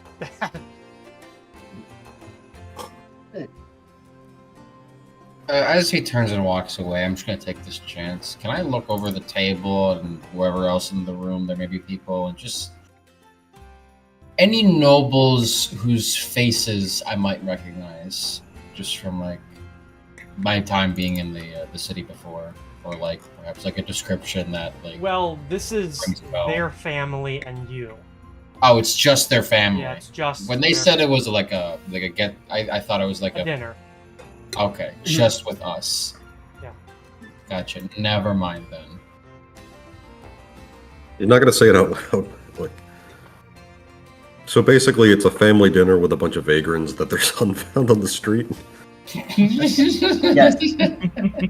Mhm. It kind of Vic is acknowledging that mentally and not saying anything. Pretty much. Obviously, the Duke takes his seat at the head of the table. His wife sits to his left. Their son sits to their right. To his right is his wife, and then their son, which leaves the remaining seats for you. There is one other seat at the end, which is currently unoccupied and does not like there's a place setting, but there isn't like every single piece there. So it's like maybe somebody will join. Who the hell knows? There are also a decent amount of servants here, just standing in the wings. And after everybody begins to seat themselves, they come forward to fill glasses with wine and something akin to like a soup course comes out first. Yeah. Was worried for a second. They were like, "Do you want wine or soup?" And I'm like, I didn't think that this would be an option. You can have one, but you can't have both. I'll drink the soup, I guess. If you want both, they're both in the same glass. Hey. Oh, Jesus. Oh no! Oh no. That is such a power move to have this like fancy glass and have it filled with soup. Got like croutons and stuff floating. Yeah. Sorry. Okay. So, Soup Oh, yeah. mustache. so out of game, why are we? Other than being invited, like, why are we? Is there a goal we have here?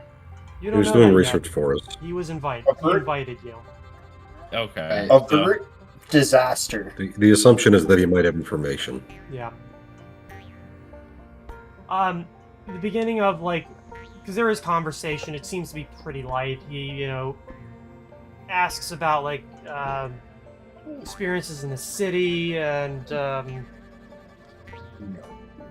kind of just kind of chit chat. Not really anything serious as like the starter course is. He does mention that his father is, while he's also Duke, he is also the prince's chamberlain, so he mostly works up in the Onyx Palace.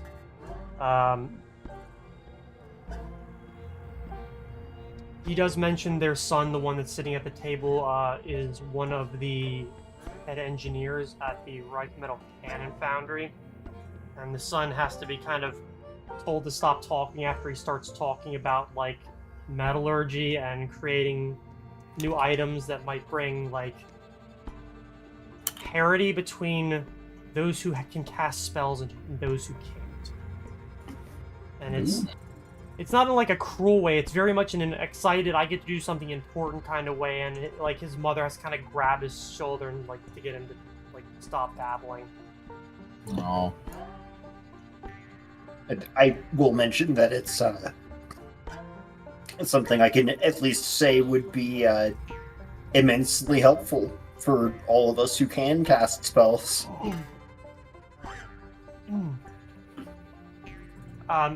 After that, his father, Christoph the Younger, mentions that one of his major investments is in the foundry.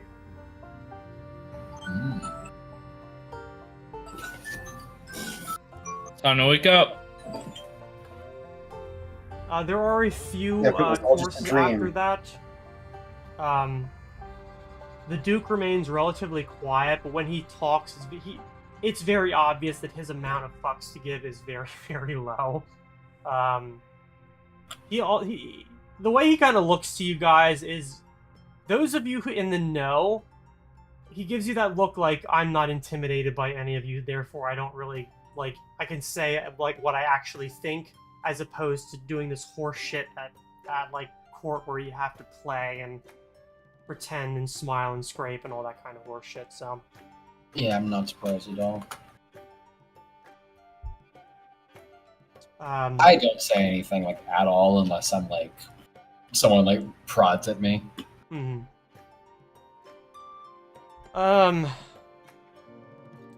After that, you do, there is one other person who steps in for like a little bit in order to talk with, Kristoff's wife, another man, probably about the same age as Klaus, whom, give me just a second.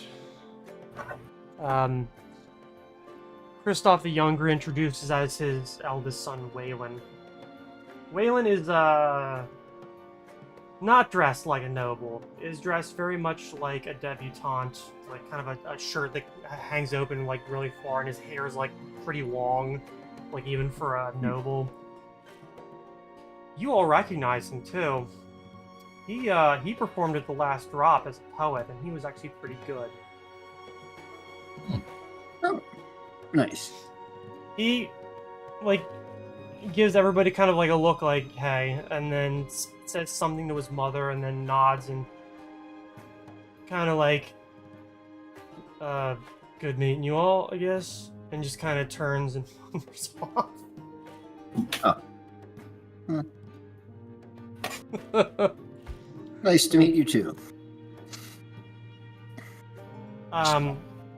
After that, his wife and his mother retire out of the room with their son going as well, like after the food is served and whatnot, leaving just Kristoff and Kristoff. Junior, after like kind of finishing up, so I have been looking more into some of the issues that you had brought forward to me previous day. I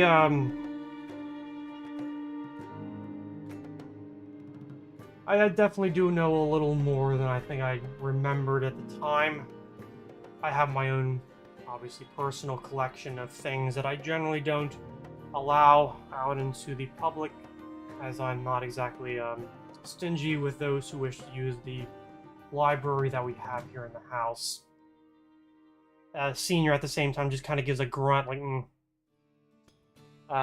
Junior then says, I can't say that I know what was within that box, within that ark.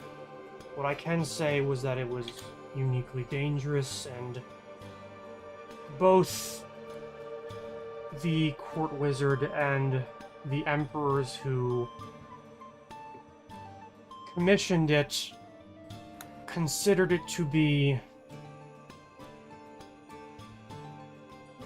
They hedged a few of the bets of the survival of at least their lineage on it. Let me just find that book first. Who is that? Oh, Valen Starakias, the Diegetics Bavarid. Yes, I give my characters Byzantine names and then I can't fucking remember them. My name is Hashum Couture. Oh, fuck. My name is. What? My name is. Basilion. Who? Oh wait, no, Slim that's. J. I think Basilion is Basque. He puts down like the cloth napkin, like sits back in his chair and says, I believe that it was taken west from here to a temple that was built into the mountains. A temple which I'm not entirely certain the current status of, considering how long ago that was, and, well, the likelihood of retreats of those natures eventually falling into ruin, not just within the Wetterstrom, but within many of the other mountain ranges. I have had some interest in funding an expedition in order to find this. I have unfortunately been rather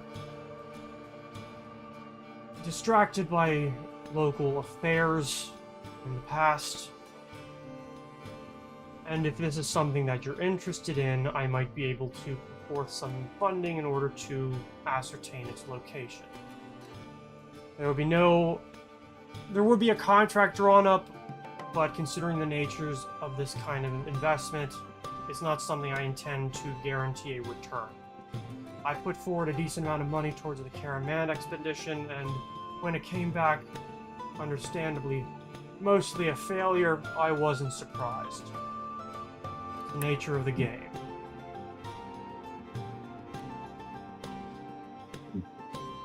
Look around at everyone else, like... And just so that we're all on the same page, what is a successful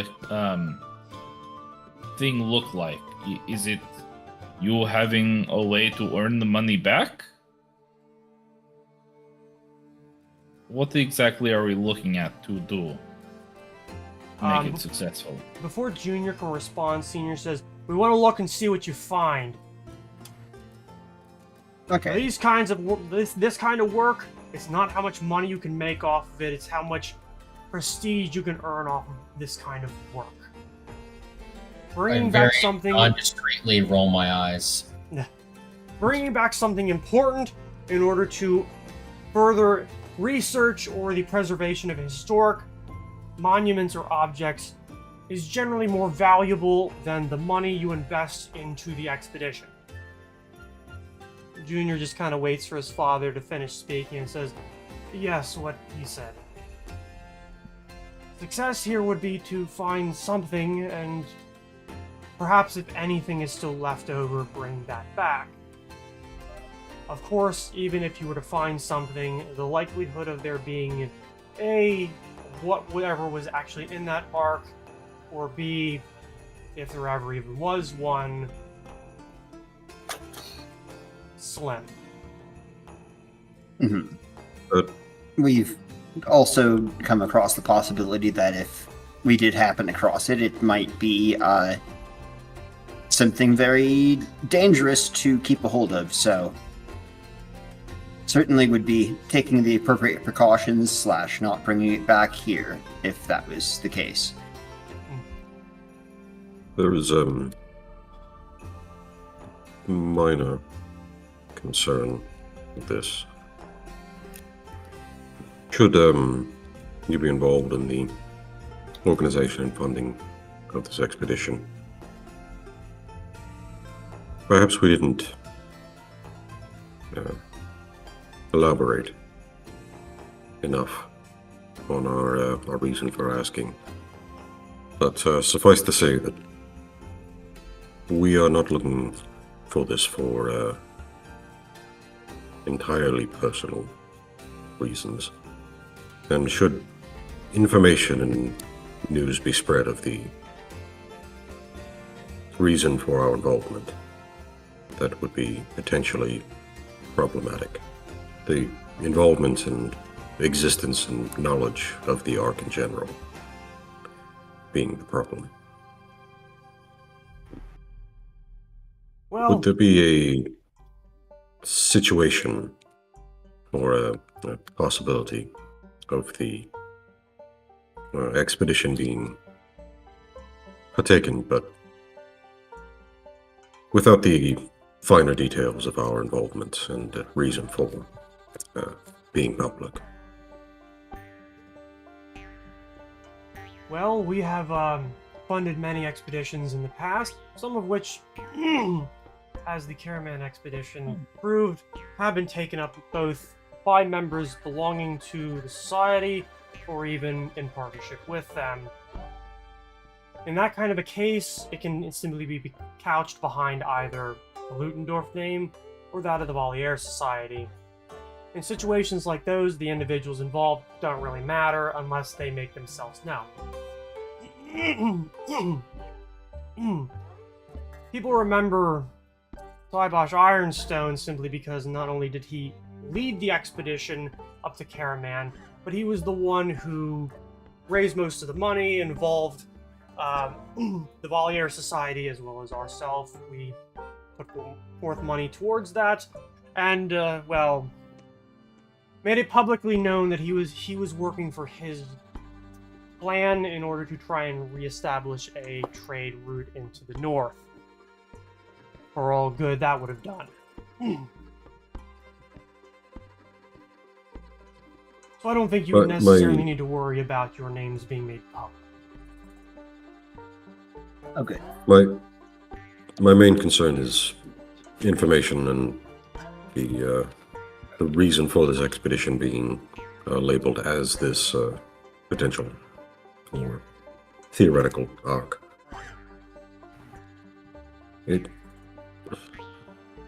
We're the most wealthy family in the Principality, close to one being that in the entire Empire. We can understand operational security and operating thusly. Senior just kind of gives a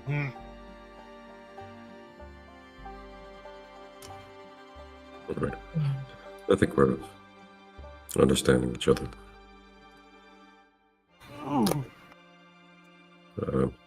It also doesn't Sort help. of out of character. Sorry, guys. Yeah. I'm going to say sort of out of character question, sort of not. Was the implication that when they put this expedition together that our group be a part of it? Or was this just like something they're going to go do on the side while we investigate whatever else we're normally doing? Because my impression was that our group would be a part of it. Yes. Okay. Just wanted to make sure that I wasn't misunderstanding something. Yeah.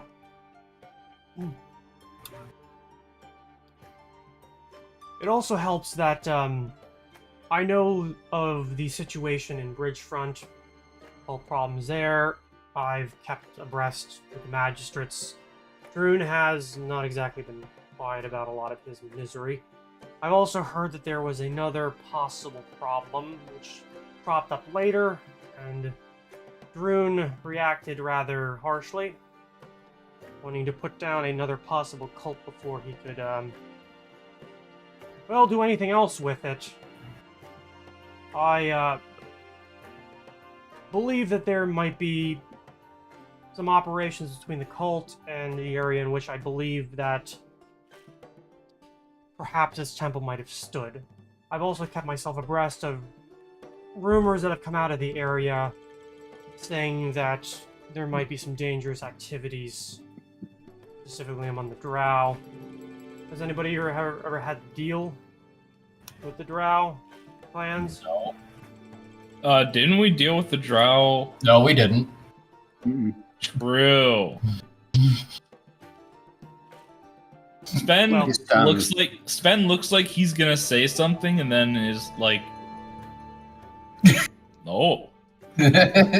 Some old stories that my folks told me. You know, nothing too insightful. Senior says, they're violent and they're dangerous, but they're smart. They know what they're doing. So if for some reason they're operating around there loudly enough that the average person outside of those mountains can figure that out, obviously there must be something important there. We don't know what, but this is as good enough of an excuse. 2 birds, 1 stone. Also doesn't help that a lot of this is happening on Olwick territory. Might be a little bit of intrigue happens there too. Junior kind of gives like a roll of the eyes like, shut up, Dad. Yes. A lot of those lands belong to liege lords that swear fealty to the Ulwicks. While there are politics involved, myself and our family don't have any actual animosity towards the Ulwicks. Senior just kind of gives a like, whatever. And Junior continues on. I, of course, will not be sending you in illegally. We will be clearing this with the Ulwicks before anything happens. This wouldn't be some sort of overt operation operating under the nose of the prince's family. People call us ambitious, sure, but we're not stupid, and we're not going to cause that kind of an offense. I'm not going to guarantee that they're going to offer any assistance, just permission to allow you to go there. But Father is correct. If the Drow are operating in the area, there must be a reason why. The fact that we have reasons to believe that this Cult of the Scales might have some sort of a connection adds a little to the intrigue. It's why, when I heard about Droon having his little apoplectic fit, I leaned on Captain Stauffer in order to make this go away quietly, so that damage couldn't be done. Brune means well, but he is an idiot. He is a man whose only tool is a hammer, and everything in his world looks like a nail. He acts before he can think about learning anything first. And, well, not very useful in my opinion. He's did come off as a bit short-sighted Trigger in a happy. sense, but indeed. Yes, well.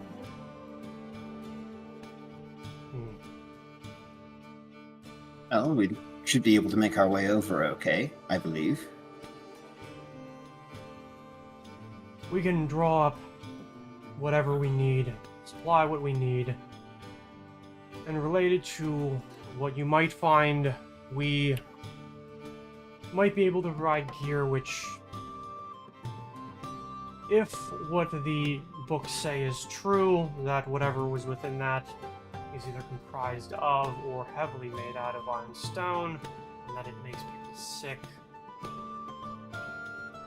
We're going to look into ways to make sure that no one who gets near it ends up that way too. But I believe it would be in the best interests of not only the Principality, but most of human society as a whole, that if something like that ever existed in the first place, that maybe the Drow shouldn't have it. I don't know about this cult. If it wasn't for Drune, I probably would know a little more. For now, I operate under the assumption that they themselves might be dangerous, maybe not as bad as the Cult of the Spider, but still, they are an unknown object, and I'm going to treat them accordingly. I don't want it falling into their hands either. At least until I know better. Makes sense. If you find nothing, you found nothing. And in some ways, that might be the best outcome.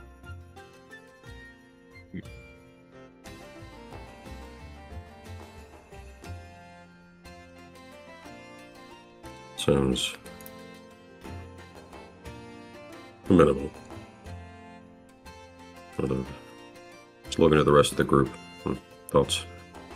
This sounds like there's not a very easy way to fail.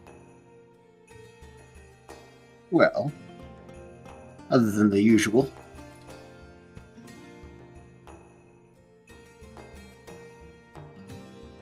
It's good for me.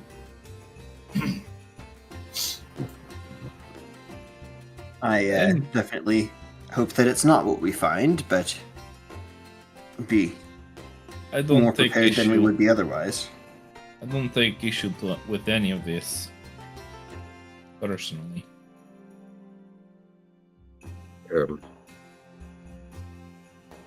Seeing the contract would probably be a good way to make sure that we're all on the same page. Oh, of course. He Just as it. leans back and like as a butler comes over, he says, "Bring it out." And the man kind of gives a curt yes, and then turns and walks over. We have everything drawn already. Of course. We would be sending with you a team of capable men, primarily for security, but also those who are more specialized in the uncovering of things in a way that doesn't damage what is buried underneath. Actual archaeologists. Oh, good. Will I need to sign? I'm just their like the gatecrashers, like producer and like the guy that cleans up their mess. You know, like I don't. You'll make more messes than anyone Not else next. here. You're not. That's wrong. why he's so good at cleaning them. You clean up our messes because you're the one who causes them. Okay, yes, I do cause a few messes, but do I have to sign if I'm not going in? It's the Mighty Mighty Boston's just the hype guy who just dances around on stage and doesn't actually play anything. Do you look like the person you showed up with yesterday? Or I guess I have to, yeah. showed up as, not with. Yeah. You see the senior go, "Thought you were Cyrus's whipping boy." Well, I also work with the Gate Crashers. It's more of a new employment, but because of their tendency and interest in magical knickknacks, Cyrus is okay with the deal. He kind of looks to his son and then says, "Cyrus learns nothing about this. Fucking."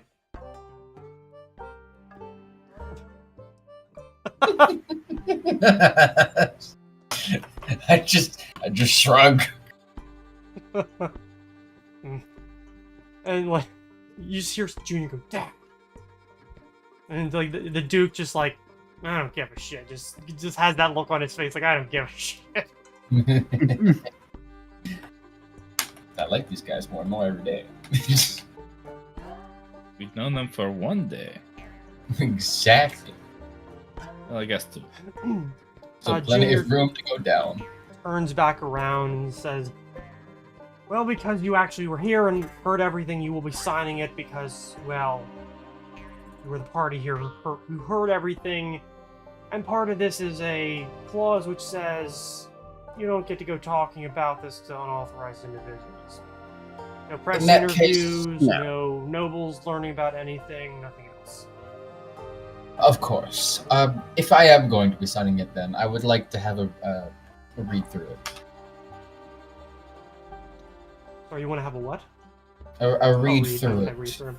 Just to thoroughly inspect the conditions.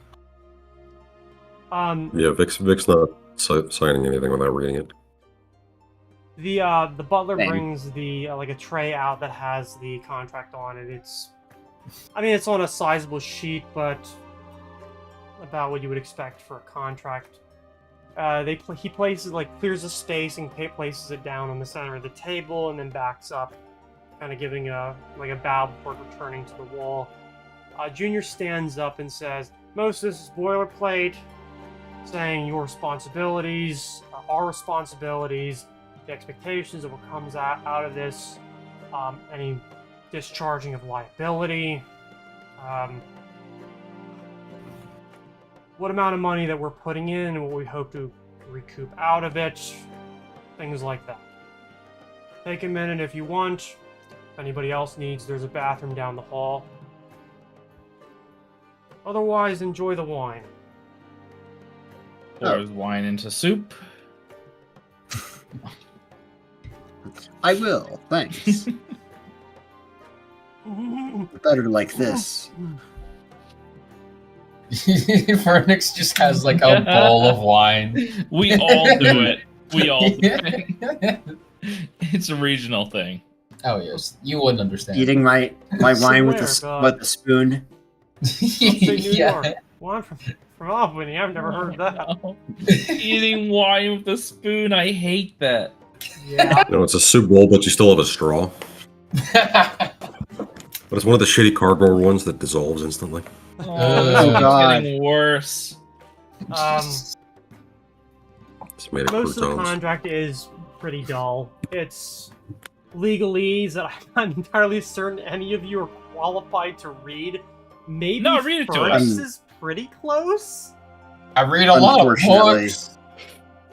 I doubt I would know the exacts, but I'd probably be able to tell, hey, you didn't say anything about our immortal souls. You herefore and Getting sucked into henceforth gems. forfeit all semblance of mortal soul to the contract. Yeah, Oh wait, no, that's pretty boilerplate actually. Yes. Yeah, really the only thing that you're surrendering is like the right to claim that you did this on your own. Like you're not able to claim Right. total control of the outcome or credit for its doing. Control of the outcome? Is that the exact wording? No, it's not, because I'm not going to write up an actual That's legal fair. fucking contract. I wanted to be a lawyer at one point. After a while, I figured out, no, I don't. Mhm. No, it basically Fair says enough. that you are not entitled to the entire proceeds of what happens after this. You're basically agreeing to, if there is an actual payout, to 40% of it. If there's no profit out of this, nobody gets any. Does it says mention nothing anything about your about the mortal arc? soul or your freedoms or rights or anything like that. Oh, we're beast folk. We hardly had those to begin with. Yeah. Yeah. What do you mean? You're human. Oh yeah, you're right. Mhm. Yeah, totally. I mean, yes, I'm human. Hello, I am Mr. Human. But no, does it say anything about any items uncovered? Like, do they get ownership over them, or outside of monetary stuff, It gems? Or basically insinuates that any possessions will fall into the Ludendorff's possession until... whatever.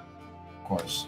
It does stipulate that because this is being brought up on Ulwick land, that it most likely will end up as a possession of the prince until otherwise determined, because, well, it's his land, and he is also the man who makes the rules around here.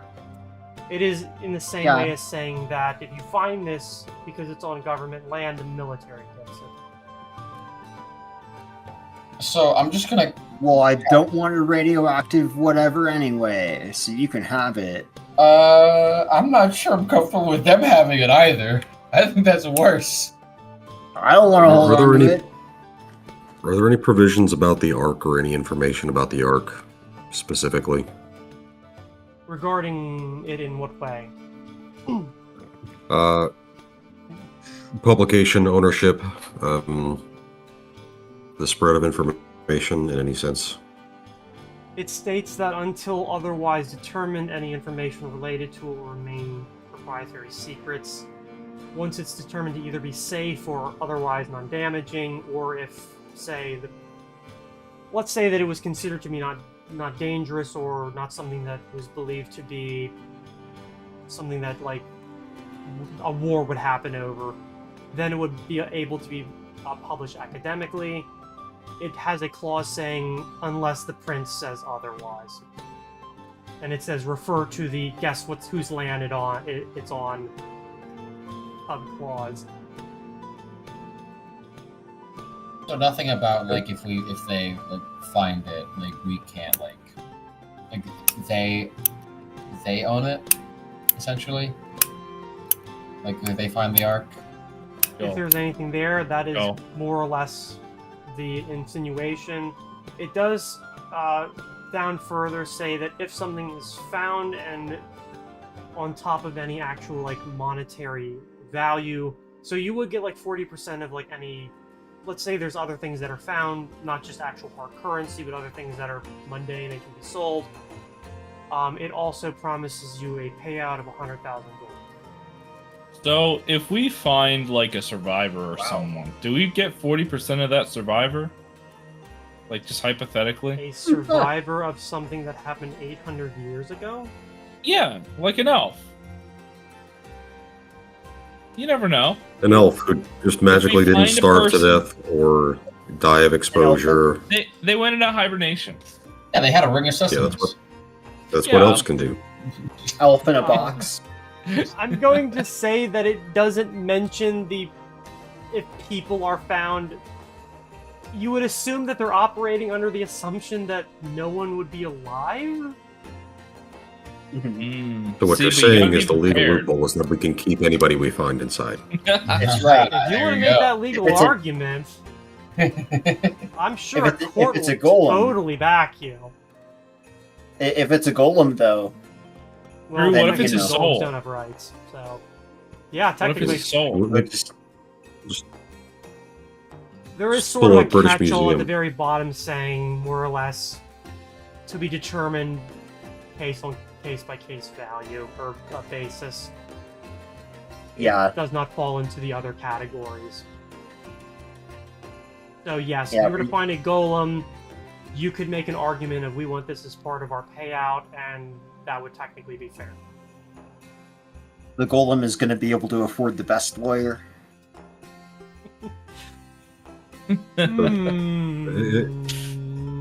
I'm worth a lot of money, you see, Uh-huh.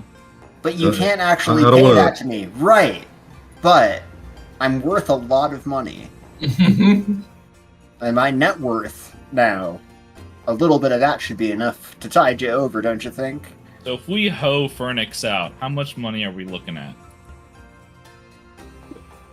What? We Yo, hoe So, Fernix out. moving on.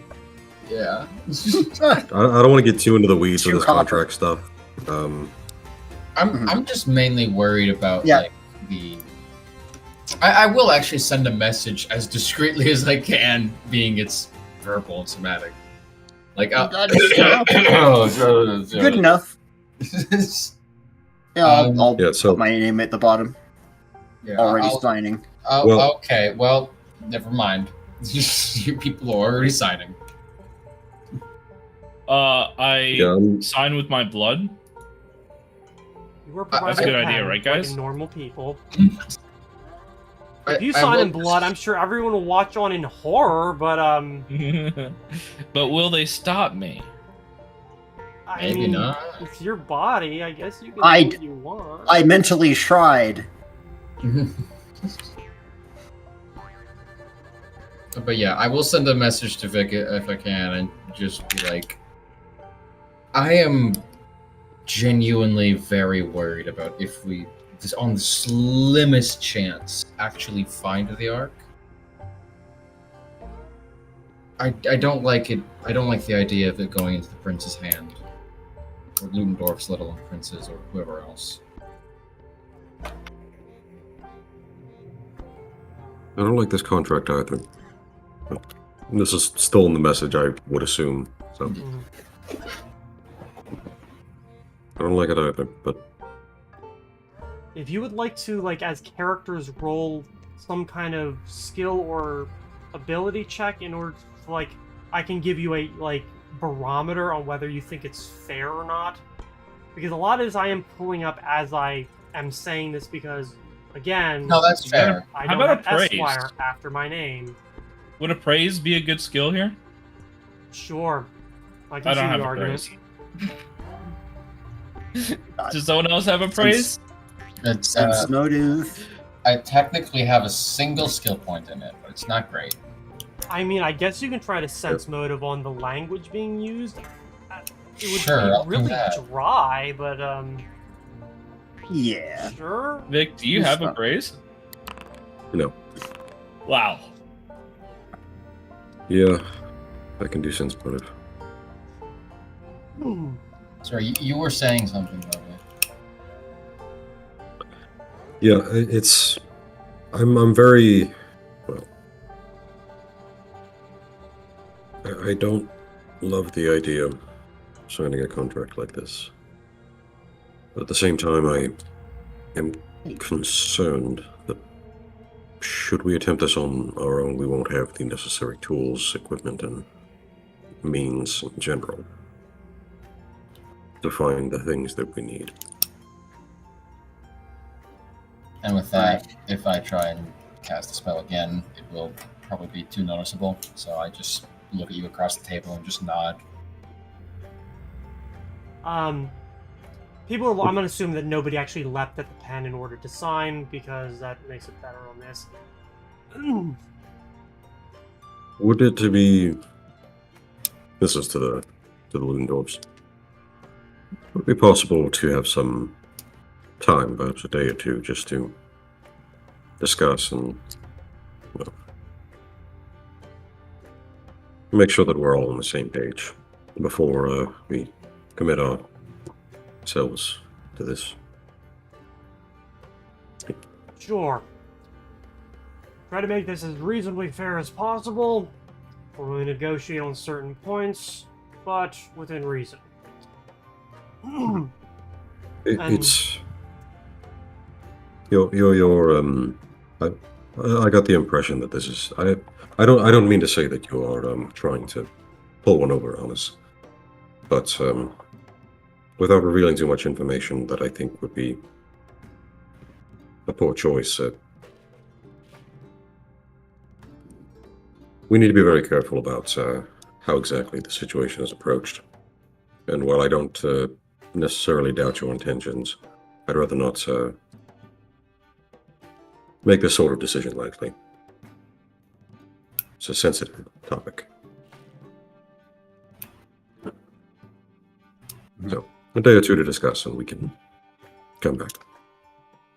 We just need to make sure we have our bases covered. And to be clear, this is not a point of personal wealth to be gained. We don't, at least for myself, that's not the goal here. Just, as I said, it's very sensitive. I have Not found purely. personal wealth to be a helpful thing sometimes. It's not the focus, is what I mean. That too. Junior more or less says, certainly, you can take a little bit of time. Before Senior says, kind of, he's been like finishing up his dessert, which I'm gonna assume was some sort of cake or something like that. I don't know. Kind of puts it down, wipes his lips, and says, "If this expedition is taking place and we're cut out of it, you won't come back to this city again." And he just says this rather bluntly, like, not a threat, just saying, don't fuck us over, because... Oh. Yeah. No, I would rather not go freeze my ass off in the mountains with probably not enough equipment to make anything significant out of this. That's He's not gonna- our And, intention. And that's about it. Like, just sort of grunt, yeah. what is it, the Venetian temples, they already have a group that's dedicated to cataloging items of magical potential, so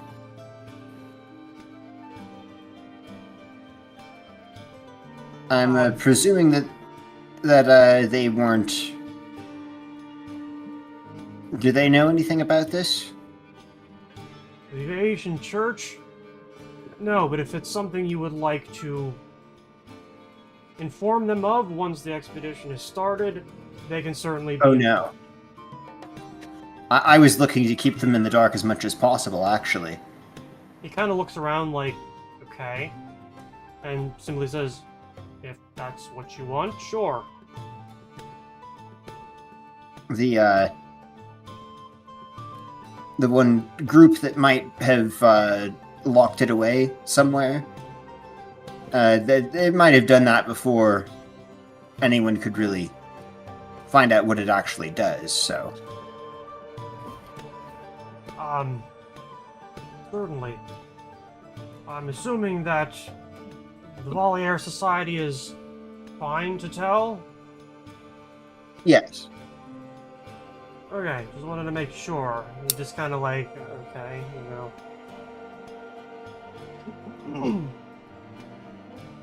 Just, yeah. Well, I more wanted to make you aware than anything if you're worried about competition. Only from certain They don't- groups. They don't exactly advertise, and I may have already informed the Aviation Church of the things that I did know about this. Nope. You don't. Go on. Right for that button. Fuck's sake. I really was like watching her for a while. I'm like, oh no, she's fine. And then she just jumps up on top, and I'm like, uh-huh. Yeah. Great. I may have already just informed them of the existence of this whatever it is. So I'm not telling them anymore. Fair enough. We would at least like to keep the sworn from knowing about any of this. We don't hate the church. We know their methods.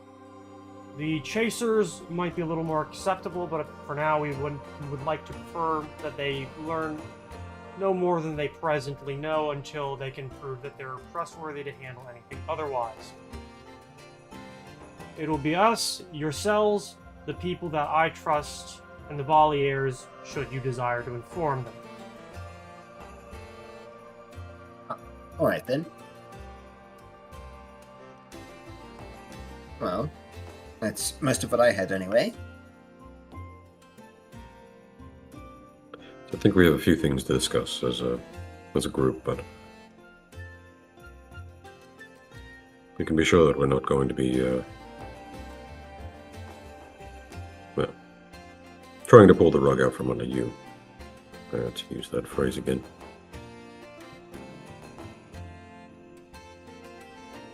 Christ, cat.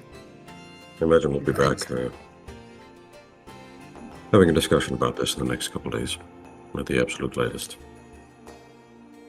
Well, I'm certain there will be somebody here in order to facilitate you with the contract, should you wish to sign it, or pass his message to one of us were we not to be here in order to engage in discussion regarding it. So there isn't too much of a problem there. Somebody will be around. Understood. Well, in that case, if that concludes our business for the evening, perhaps we best be on our way. Yep, he stands up, like pulls the contract up and waits for the man who carried and places it on that, and that kind of stuff. And he and the butler leaves. He, Junior remains standing, kind of like brushes himself down and says, "Well, I'm thankful that you were able to come. I realize that this wasn't necessarily a social call, but I'm assuming that those of you who know how a lot of the nobility work, that isn't always the case when you're not politicking. Not to say that this was necessarily just a business transaction, but, well, I have met you twice. Within reason."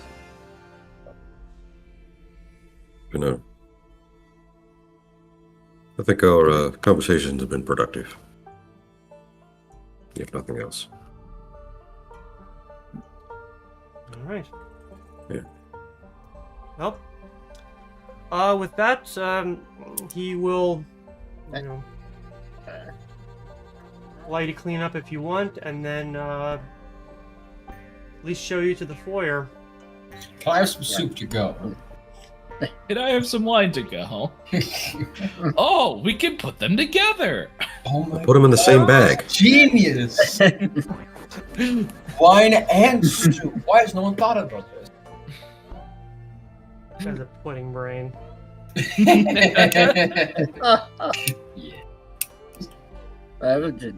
Thank you for the dinner and the wine and the soup. We'll hopefully have some. We'll hopefully be getting back to you very soon. Swine or whoop? What do you guys think it would be called? I think I like the way swine sounds, but I think whoop. I think whoop is better. I think swine might already be taken. Yeah, that too. Alright. Nope. Well, God has removed his ability to speak. well, you guys are able to head out. It is definitely later in the evening at this point, a little after 9. So by the time you step out onto the lawn, the driveway going back out to the main road, it is cooler, it is quiet. You're left alone, and that's probably where we're going to be ending for today. Right. Finally. Finally. So, going forward, you're going to have some time for you to pursue your own pursuits as you do your research towards performing the ritual in order to enter into the dreamscape that Caligaro has made in a way that is less dangerous than simply trying to lucid dream. And yeah. So whatever else you want to do, you now have the time to. All right. You wanted downtime, and here we are. All right. I think you already know what I'm gonna be doing for literally all of it. Mornings and evenings, looking for people.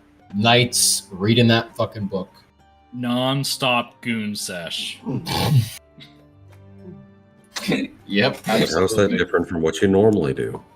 Oh, hardly at all. All right. Well, That's what guess- stealth is for, after all. we'll see what develops over the next couple of days in game. But either way, welcome to September. You've made it through a fucking month. Right, that's when it ends. Finally. Oh, So yeah. for those of you who are watching, thanks for watching. Thanks for the new sub, and we hope we'll see you next week.